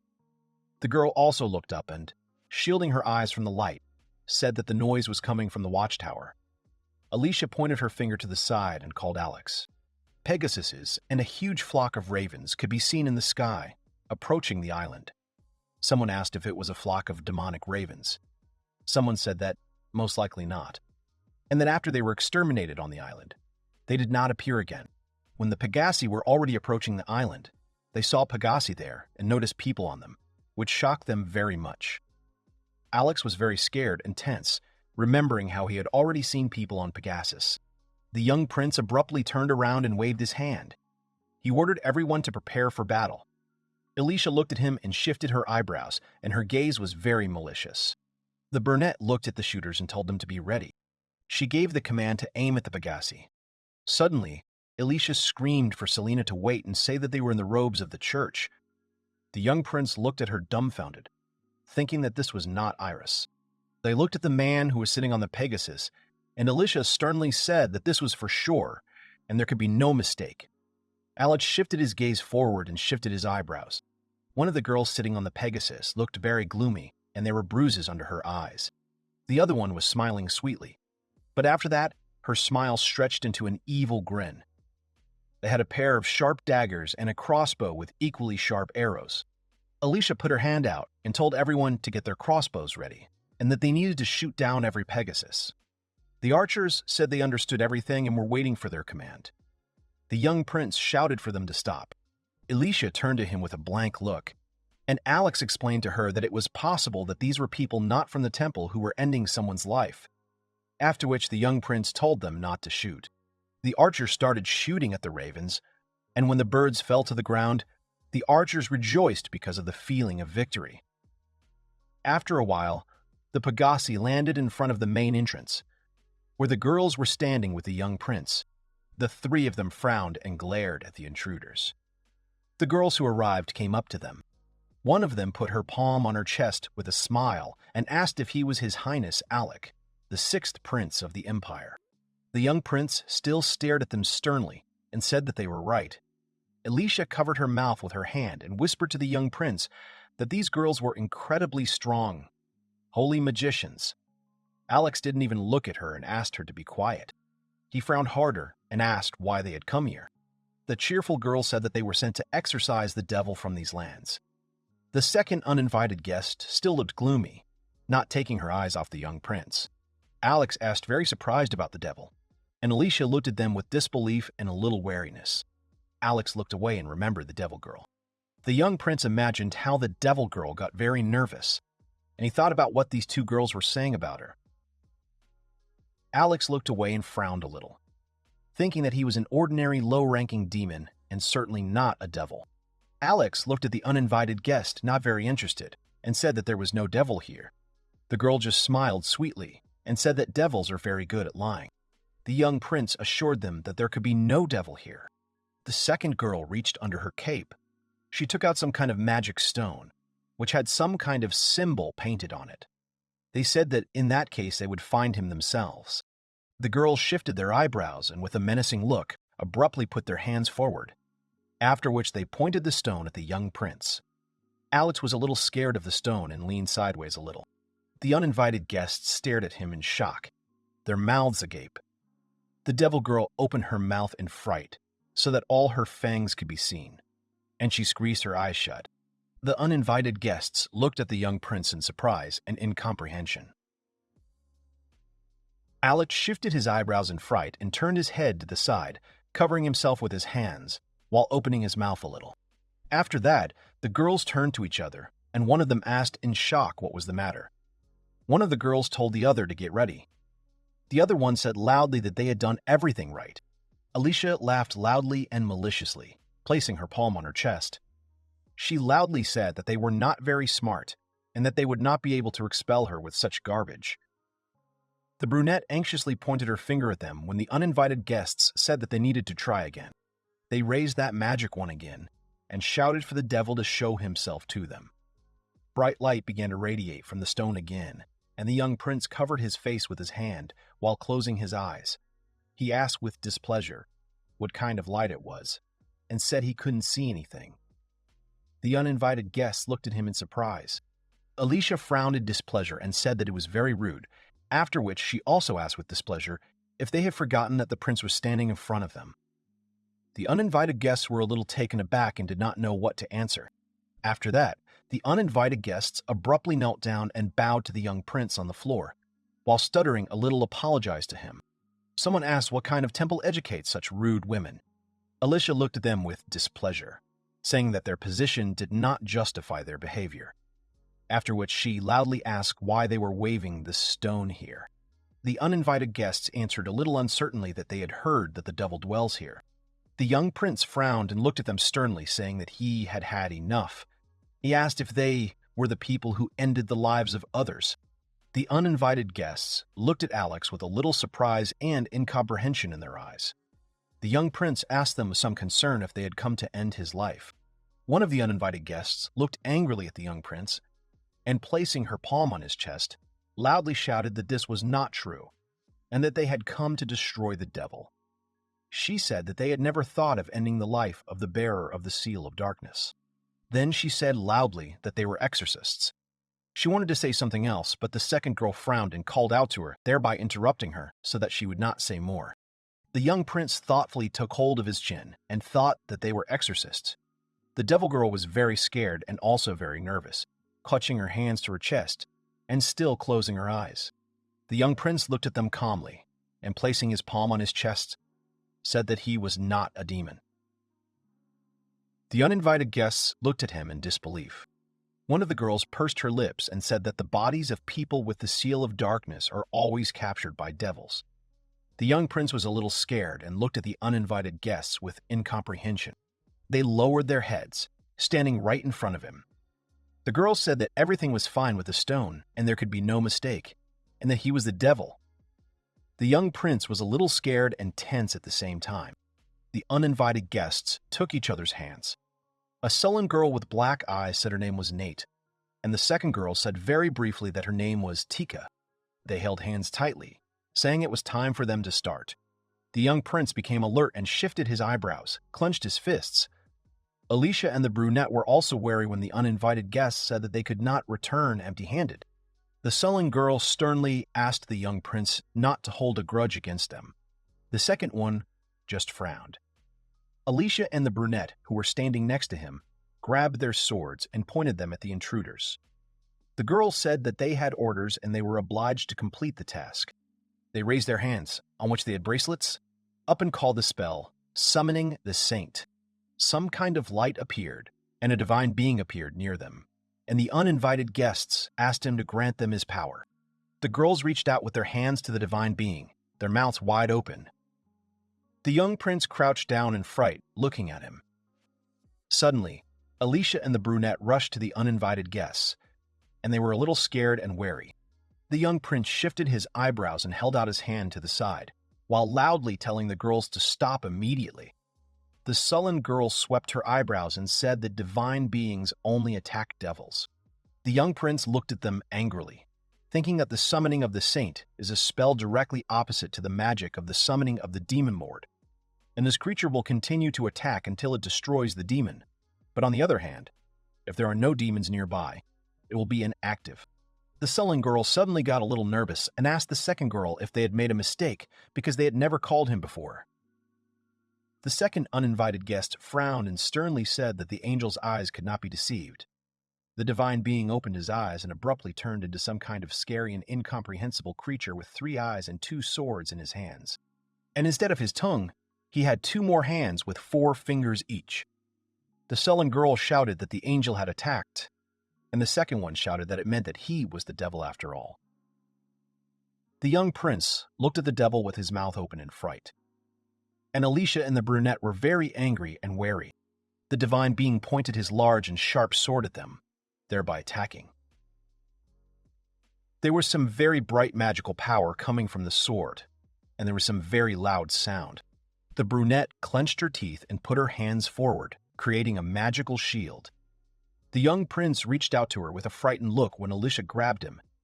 He looked at his hand in surprise and wondered why the dark magic hadn't activated.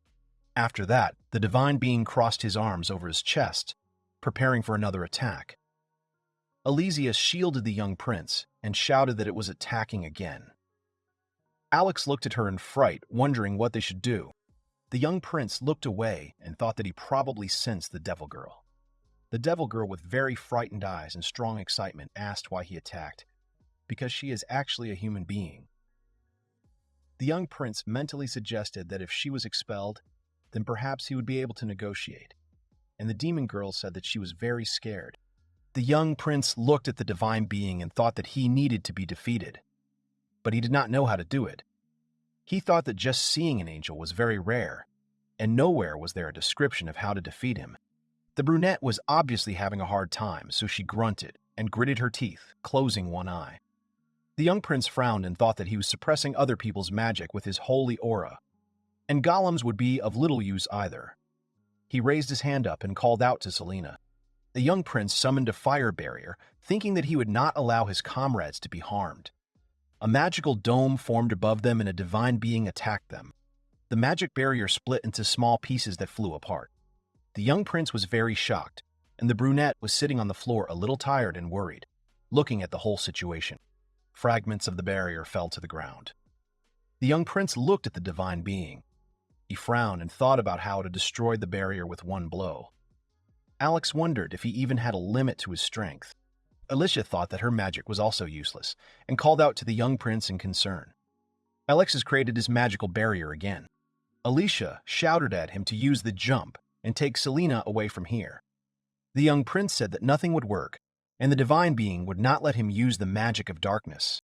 The brunette became very ill, and she bent over, clenching her teeth. The young prince looked worriedly in her direction, assessing the situation, and thought about what he could do. Selena clenched her teeth and lifted her head, calling Alicia and Mr. Alec. Alicia worriedly told her that they would not leave her. The young prince thought that he had done nothing in his previous life. However, for the sake of his friends, he was using all his strength. Alex's hand trembled.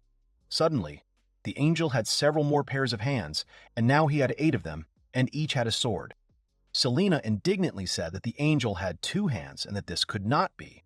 The angel quickly rushed towards them and sharply attacked with all his swords. The fragments scattered in different directions, and there was very thick smoke in the air. Nate and Tika shouted that the devil had been defeated. But suddenly, a hand appeared out of the thick smoke, reaching for them, and then small magical barriers became visible.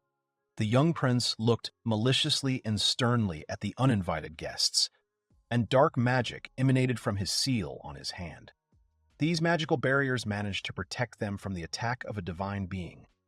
Selena and Alicia looked at the whole situation in shock. Alec shifted his eyebrows and thought that if he squeezed the dark energy more tightly, the barrier of darkness would be able to hold back the attacks of this divine being, and that they would succeed now. The young prince shouted loudly that he would take care of the protection, after which he called out to Selena, telling her to concentrate on the spell. Selena straightened up and held the sword in front of her and began to cast a spell, summoning a flame that burned the very soul. After a while, she loudly shouted the spell, Dragon Flame. She abruptly thrust the sword forward and it passed through the shield, and the flame rushed at the divine being. The uninvited guests looked at it in fright, their mouths wide open. A huge flame now enveloped the angel's entire body. Nate and Tika crouched down and covered themselves with their hands. The angel was burning with a strong flame. Feathers and some parts of his body fell off him. The young prince asked warily and hopefully if they had succeeded. The uninvited guests stared at the angel in shock, their eyes bulging, their mouths wide open. The angel's body was literally falling apart, and only his eye on his belly remained open. Alicia shouted loudly that the angel's core was not damaged, and that he would be able to recover soon. Selena said a little worriedly that there wasn't much damage due to holy magic. Selena suggested that she use Inferno. Alicia categorically refused, saying that she would destroy the island in this way. The young prince did not seem to be listening to them. He only smiled sweetly and his thoughts were occupied by the demon girl. The demon girl said that they seemed to be in a desperate situation. After that, she smiled maliciously and said that even she understood it. Suddenly, Alex put his hand out and with a smile confidently told Selena to use the dragon flame and told Alicia to weaken his protection. Selena enthusiastically put her sword forward and called for the dragon flame, and Alicia began to weaken his defense. Suddenly, a wooden arrow shot at them. She flashed through Selena's hair and right in front of Alicia. Alicia stared in front of her in fright, and Selena turned back to where the arrow had come from. Tika was standing there, holding a crossbow with arrows in her hands. She sternly and maliciously said that they would not allow them to do this. Nate and Tika were holding edged weapons and were about to attack them. The uninvited guests looked at them menacingly and maliciously, and Nate said that devils are the main enemies of the church. Suddenly, someone was shouting that they would also help their master Alex. Archers appeared everywhere, pointing their weapons at the intruders, and armored guards ran out, covering Alex, Alicia, and Celine. They were ready to defend them from their enemies.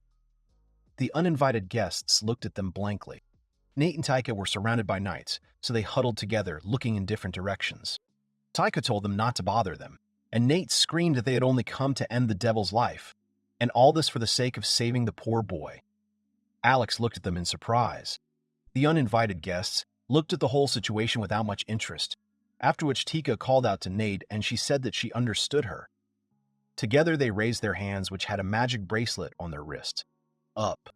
The young prince, Alicia, and Celine looked at them with frightened and wary eyes. They shifted their eyebrows and opened their mouths slightly as the core of the divine being began to glow brighter and brighter. The shards were flying in different directions, and the light was getting brighter. Alicia called out to Selena very anxiously, near which there was a strong fire. Nate quickly rushed towards the young prince. She was clearly very aggressive. She was about to attack him with her daggers. Alex opened his mouth in fright and did not know what to do. Alicia shouted for the guards to grab them. Round projectiles flew from everywhere, and they were pierced by arrows from Tiki's crossbow. The guards slipped on these shells. Nate opened her eyes, and her irises turned out to be dark, and her pupil, on the contrary, was white. She asked him not to take it too personally. The young prince looked at her very fearfully, his eyes bulging. Suddenly, abruptly, Nate began to attack the young prince, and jumped up. She stared at Alex without emotion, as he let out a silent scream. Alex held the protective barrier with his fingers, and there were severe scratches on it. Nate stood on the shield, and continued to strike one after another. Suddenly, the divine being recovered, and Alex heard someone wheezing and looked at Nate in surprise. Her hand began to burn. Nate started burning up, not understanding what was going on. She dropped her daggers, and her clothes caught fire too. Alicia looked at Selena uncomprehendingly, and she frowned and said loudly that it wasn't her. The young prince looked at the whole situation with his mouth slightly open in surprise. He thought about how it could be the work of an angel. Taika called out to her very anxiously and loudly. Nate started spinning around and talking about how she wasn't a demon. The young prince shifted his eyebrows and shouted worriedly that the sacred flame should not harm a person, after which he ordered them to retreat. The uninvited guest continued to burn and repeat that she was not a demon. She lowered her head and said that she wasn't using dark magic after all. The young prince created a barrier of darkness and covered himself and the uninvited guest with it. She clutched her head and kept saying she wasn't the devil. Alex looked at the girl a little angrily and worriedly, and his eyes widened sharply, and he looked in surprise at the uninvited guest's hand. When the glove on the girl's hand burned, he saw the seal of darkness on it. The young prince approached the uninvited guest, continuing to stare in surprise at the seal on her hand. He wondered in his mind if there were people in the church who had the seal of darkness. The young prince began to remember the people from the monastery and thought that they had also talked about it. Alex looked at the pain-stricken girl and thought that perhaps they had become an exorcist against their will. The other girl with the crossbow looked at Nate a little sadly and disappointed while thinking about something. Alicia held Selena's shoulder, helping her to stand up, and asked if she could use the dragon flame again. Selena said yes. Alicia surreptitiously rushed past the girl with the crossbow, and she did not even notice Alicia, when suddenly her crossbow broke into pieces, and the magic bracelet on her wrist also cracked and fell apart into small pieces. The uninvited guest looked very angrily and displeased at her broken crossbow, when suddenly the second girl called out loudly to her, turning in her direction. The young prince looked at her blankly, thinking about something. Alicia shifted her eyebrows and said very menacingly that she would not allow them to aim at Mr. Alec. Alicia deftly swung her sword at the young girl and broke her blades. The magic bracelet on her arm also broke and crumbled into pieces. Alicia said that now they would not be able to use the angel, after which she called out to the young prince. The young prince smiled broadly and said it was a good job. Alicia turned to the divine being and said that they needed to end it. The young prince looked at Alicia warily and a little uncomprehendingly, his mouth slightly open. The young prince looked at Alicia, and they met each other's eyes. Alicia was preparing to attack and created a magic ball. The young prince clenched his fists and was also ready to attack the angel. They were standing right in front of a divine being that was floating high in the air. The young prince thought that the magic of the divine being was much stronger than his own magic. Alex looked at the angel carefully and thought that even he had a weak spot, the core, and if he destroyed it, the angel would disappear. Alicia looked at the young prince, who was staring at the angel, and said that the preparations were complete. Suddenly, a strange sound was heard. The uninvited guests attacked Alicia and the young prince. Alicia reacted quickly and jumped on the girl, pinning her to the ground and shouting loudly that she would not allow them to do this. Another uninvited guest wanted to attack the young prince with a slingshot, with some pebbles. The young prince looked at the girl in fright, his eyes bulging. But suddenly someone unexpectedly created a wall of flame, and all the projectiles fired from the slingshot hit this magical wall and did not reach their target. The uninvited guest was taken aback by the unsuccessful attack and the unexpected obstacle. Selena enclosed herself in a magic dome. gritting her teeth. She called out to the young prince and said she wouldn't last long. Alex turned around and said seriously that he understood her. Alex closed his eyes and frowned, thinking that he had thought of leaving the holy magic to Alicia, but it seemed he had no choice. The young prince held out his hand to the side and summoned the holy light. After that, a magical bright ball formed above his hand. Alex stared intently at the ball, which was rapidly growing in size. The uninvited guests looked at what was happening warily. Teika asked if it was holy magic, and Nietzsche thought that holy magic should not teach an angel a lesson. And there was nothing to worry about. The magic ball has already grown to a huge size and has reached the angel. A very bright light was coming from the magic ball. Suddenly, there was a sound from the magic ball. The angel froze warily, and the young prince put 2 fingers to his lips and uttered the command, "Explosion." Suddenly, a very strange loud sound was heard from somewhere, and suddenly, something cracked. Alicia and Celine looked at what was happening warily, and a little uncomprehendingly. The upper bright layer of the magic ball cracked, and its fragments scattered in different directions, and inside there was a magic ball of dark magic, which was wrapped in chains. The angel was thrown aside. The chains made a strange sound and cracked. The ball caught fire. The divine being shone with a bright light, so that only its outline was visible. A strong fire broke out, which was several times larger than the size of the island. The young prince bent his fingers a little, and the divine being literally began to fall apart, and many large cracks appeared on the magic ball. The young prince clenched his palm into a fist, the seal of darkness up, and said that this was a force capable of changing fate. The magic ball exploded with a very loud sound, and its pieces flew in different directions. Alex smiled very contentedly and a little calmly, after which he took hold of his wrist.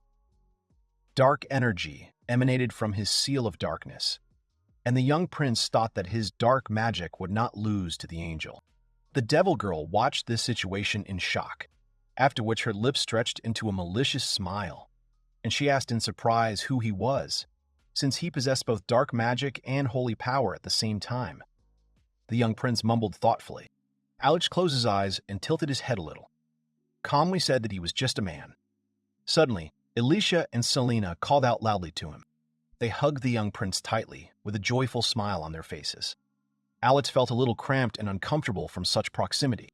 Alicia said that their master had exceeded all their expectations, and Selena noticed that the young prince had dealt with the angel with one blow.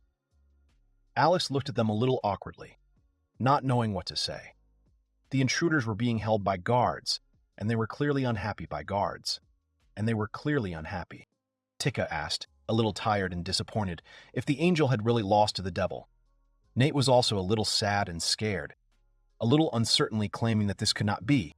They looked at their broken magic bracelets, the pieces of which were lying on the ground, and asked what they should do now. Alex turned to the uninvited guests and said with anger in his eyes that now they would deal with them. Alex sternly looked at the uninvited guests and frowned and said that his decision would depend on their answers. Alicia and Selena were also glaring at the girls. The uninvited guests were scared and a little tense when Alicia began to draw her sword. One of the girls turned to the young prince, saying that first she wanted to know if he was the devil or not. Alex was a little surprised and calmly said that this was not the case, and that they were wrong. But he thought to himself that despite this, the angel attacked him. The young prince suggested that the divine being might have reacted to his seal of darkness. The girls confidently claimed that this could not be, because they had already called on him several times. The girls raised their hands in the air. Nate took off her glove, and they showed their hands, which had different seals of darkness on them. Alex was looking at the intruders. The young prince was very surprised that they also have seals. Selena asked, a little surprised, if the owner of the seal of darkness could be in the ranks of the church. Alicia covered her mouth with her hand and looked at Selena, saying that, in fact, the exorcists are a separate organization. The young prince listened attentively, and a little surprised to the girls when they said that they were sure that the young prince used the magic of darkness, but only the devil could possess it. Teika asked worriedly how he could stay sane. The girl confidently claimed that everyone who turned into the devil went crazy. The young prince did not remember himself very clearly in his previous life. Alicia immediately covered the young prince with herself, holding out her hand to the side. Alicia said it didn't matter what it was, because her master Alec was everything to her, Alex looked at Alicia in some surprise. Her look was very frightening and intense when she said that if someone tried to take it away from her, she would never forgive it.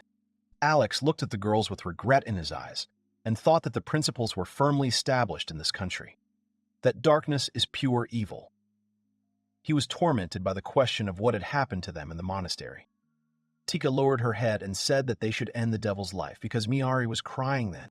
Alex, calmly and at the same time with interest, asked the girls about who Miari was. The girls were wary, looking at the young prince, and there was a slight sadness in their eyes.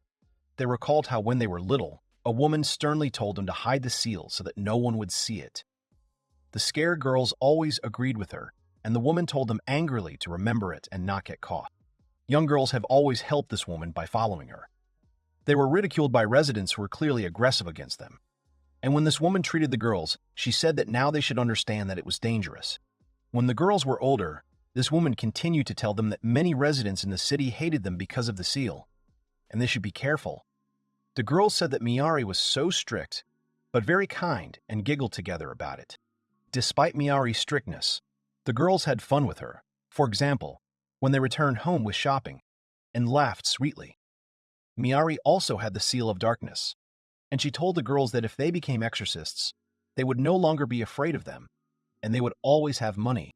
Miari tossed the apple up and said that they would have personal magic teachers, and the main thing was to understand the elements. One of the girls was saying that she was good at fire magic, and the other was holding a bow up and saying that she was good with a bow. Nate enthusiastically said that she would try to become stronger as soon as possible, and Miari, with a sweet and kind smile, told Tika to try too. The girl took off her glove and thought about what she might be able to do now. She looked at her seal with a slightly disappointed smile, thinking that it couldn't be read. When Miari walked with the girls past a man addicted to alcohol, she told him to remember that you always need to be focused, and in no case, use the magic of darkness. Suddenly, a sharp and loud bang was heard. One of the girls fell to the ground and the second one anxiously approached her. Miari glared at the drunk, who asked about the darkness. The man grabbed the girl's wrist hard and asked if she had the seal of darkness. Miari and Nate, worried and very scared, called out to Tika when the angry man lifted Tika up by the wrist. Nate quickly reached out to help her.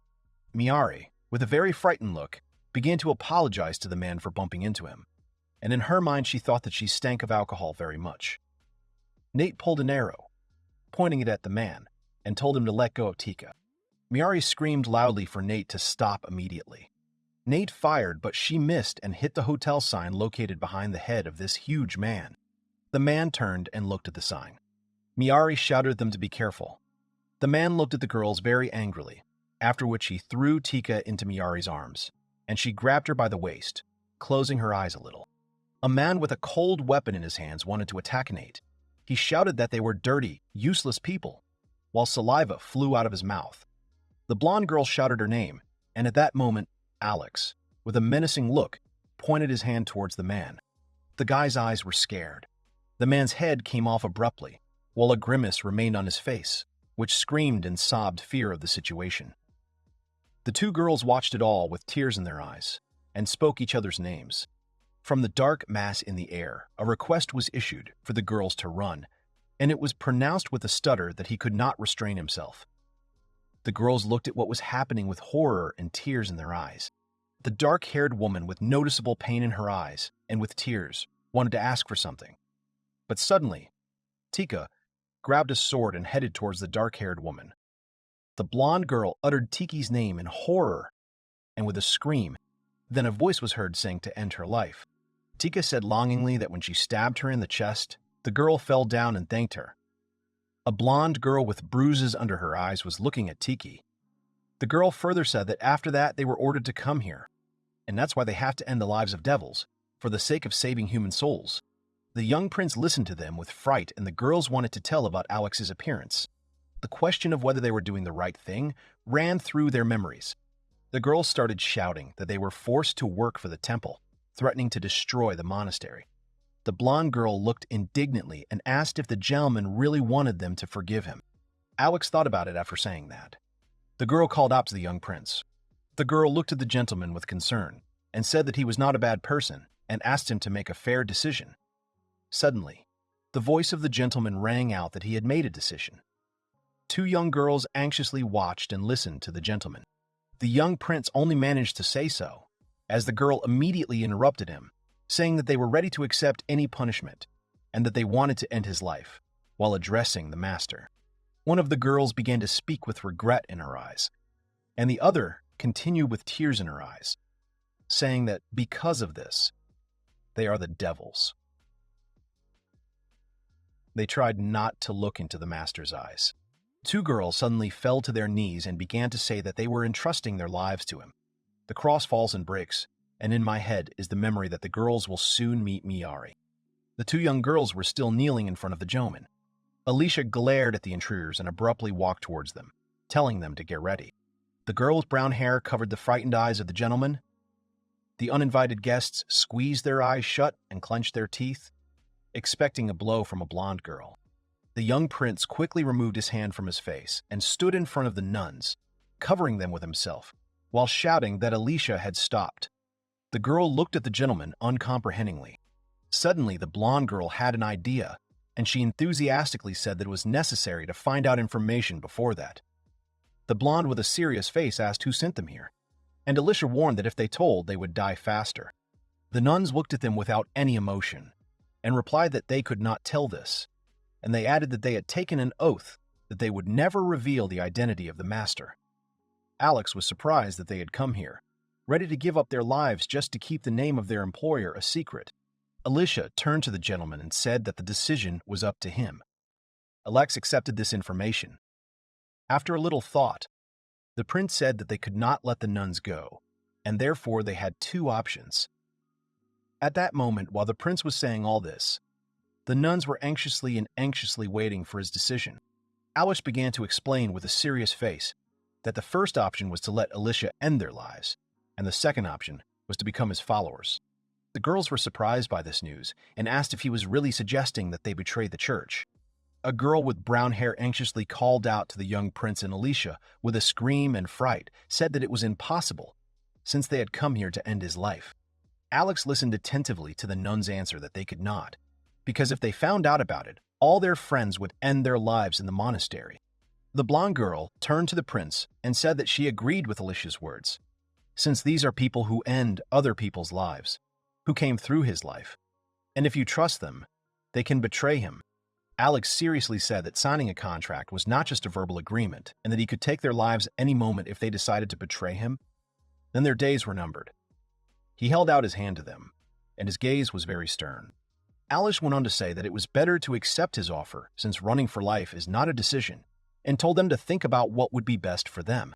The girls looked at the gentleman suspiciously, and they asked why he was trying so hard to save them. Alex uncomprehendingly asked why it was strange, to which they replied that he was too kind, and supplemented by saying that they had come to end his life. Alex thought about their words, and his mood immediately changed, and he frowned. Alicia, Selena, and the dark-haired girl were having fun, and the young prince was smiling sweetly at them. He wants to create a place where everyone can be happy. People with the seal of darkness, demons who help people at work, and also intelligent monsters like golems.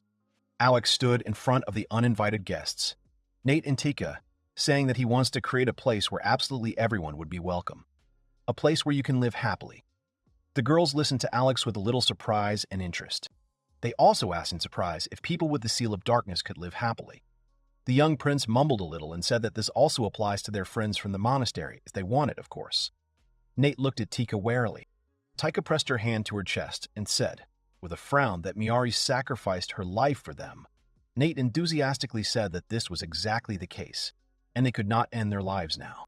Tika frowned and said that they were only inferior servants, and Tika opened her eyes a little and added that they were sent to end his life. They abruptly grabbed their hoods and took them off, calling out to Alex. The young prince looked at them in surprise. Tika earnestly asked the young prince to sign a contract with them. Nate also seriously said that they are ready to serve him for the rest of their lives. A kind smile appeared on the young prince's face, and he confidently agreed to their proposal. He held out his hand to them. The girls raised their hands at the level of their foreheads, and the young prince touched their fingertips. The girls were lifted a little into the air, which they were a little surprised at, and opened their mouths a little. The young prince said that from now on, they are his followers. The girls were shocked to say that this was an incredible force and asked where such power came from. The girls looked at their seals of darkness on their hands. Alex was a little surprised and thought about it. He began to explain. The young prince said that Tiki has a crescent moon seal, and he specializes in stealth. And Nate has a shadow stream seal, and it is not as strong as the crescent moon, but it is very useful when hunting and in battle. The girls looked at their seals with interest. The young prince said with a smile that they shouldn't worry because both of their seals are very useful. The girls said in surprise and enthusiasm that they would try their best. Nate said Taika hadn't figured out her seal yet. Taika, a little offended, began to turn the tables on her. But Nate said that the young prince said that she would be useful in battle. The demon girl said that they had a strange smell coming from them, and Alex thought that no one had asked her. Alicia was a little displeased. Selena took herself by the chin and said that they are both well-trained people who end the lives of others. Alicia was a little worried. She said she couldn't trust them, but she was an example of the young prince's decision. She asked him to give her the opportunity to observe them first. The young prince was a little surprised, but he thought that Alicia was just worried about him. The young prince said that he understood her, and Alicia looked at the girls a little angrily and said loudly that if they did anything suspicious, she would immediately take their heads off.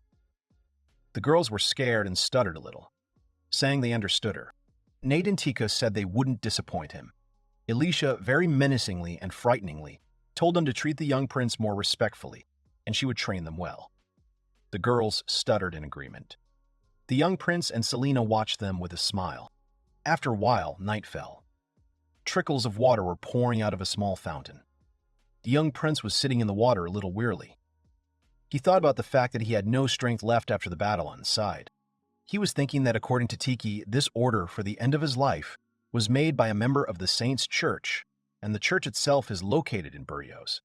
Tika said that they did not meet directly, but received a letter with instructions. The young prince recalled that Nate had said that they did not like people with the seal of darkness, and therefore they did not talk to them directly. She explained that they had just been given the details of the task, to destroy the devil and end the prince's life. They told a little nervously that while they were flying through Terrace, they came across a whole bunch of dangerous demons, and when they finally found a settlement, they couldn't even hold back a smile. Alicia asked the girls if this meant that there was no evidence of the church's involvement in the assassination attempt on the prince. The girls confidently agreed with this. The young prince thought that before his rebirth, his father ruled in Boreas. But on the day when the rebellion began, he tried to get rid of the emperor. Nate said a little sadly that the number of ministers in the church is already about 10,000. Alex thoughtfully took himself by the chin and thought about this figure of 10,000, representing a huge number of divine beings. Selena said with a smile that he was obviously tired and suggested that he go to the baths today, saying that it helps to relieve fatigue well. So the young prince found himself in the bathhouse, which was filled with hot steam. The young prince was lying relaxed in the water. He closed his eyes, thinking that it was very pleasant. There was a beautiful chandelier on the ceiling, near which steam was flying, and drawings of angels were engraved on the walls. The young prince said that the design is quite strange. The young prince looked at the moon, which was visible through the ceiling, and thought that it was very pleasant for him to relax alone. He remembered himself in a previous life and thought that back then he was afraid of loneliness. The young prince recalled that he was always alone when he was studying or training. All his efforts were in vain, and no one cared about him at all. He was afraid to be alone forever, and he wanted at least someone to notice him. This worried the guy very much, and he did not leave a feeling of anxiety. The young prince raised his head up and with a sincere, happy smile thought that everything was fine now, and now he had real friends. The young prince remembered Alicia, Alec, Julius, and Tia. How embarrassed they are standing up, covered only with a towel. As well as Nate and Tiku, who were also embarrassed. The young prince remembered the girls with a smile, thinking that they were with him now. He did not notice how the girls entered the bathhouse and silently looked at him.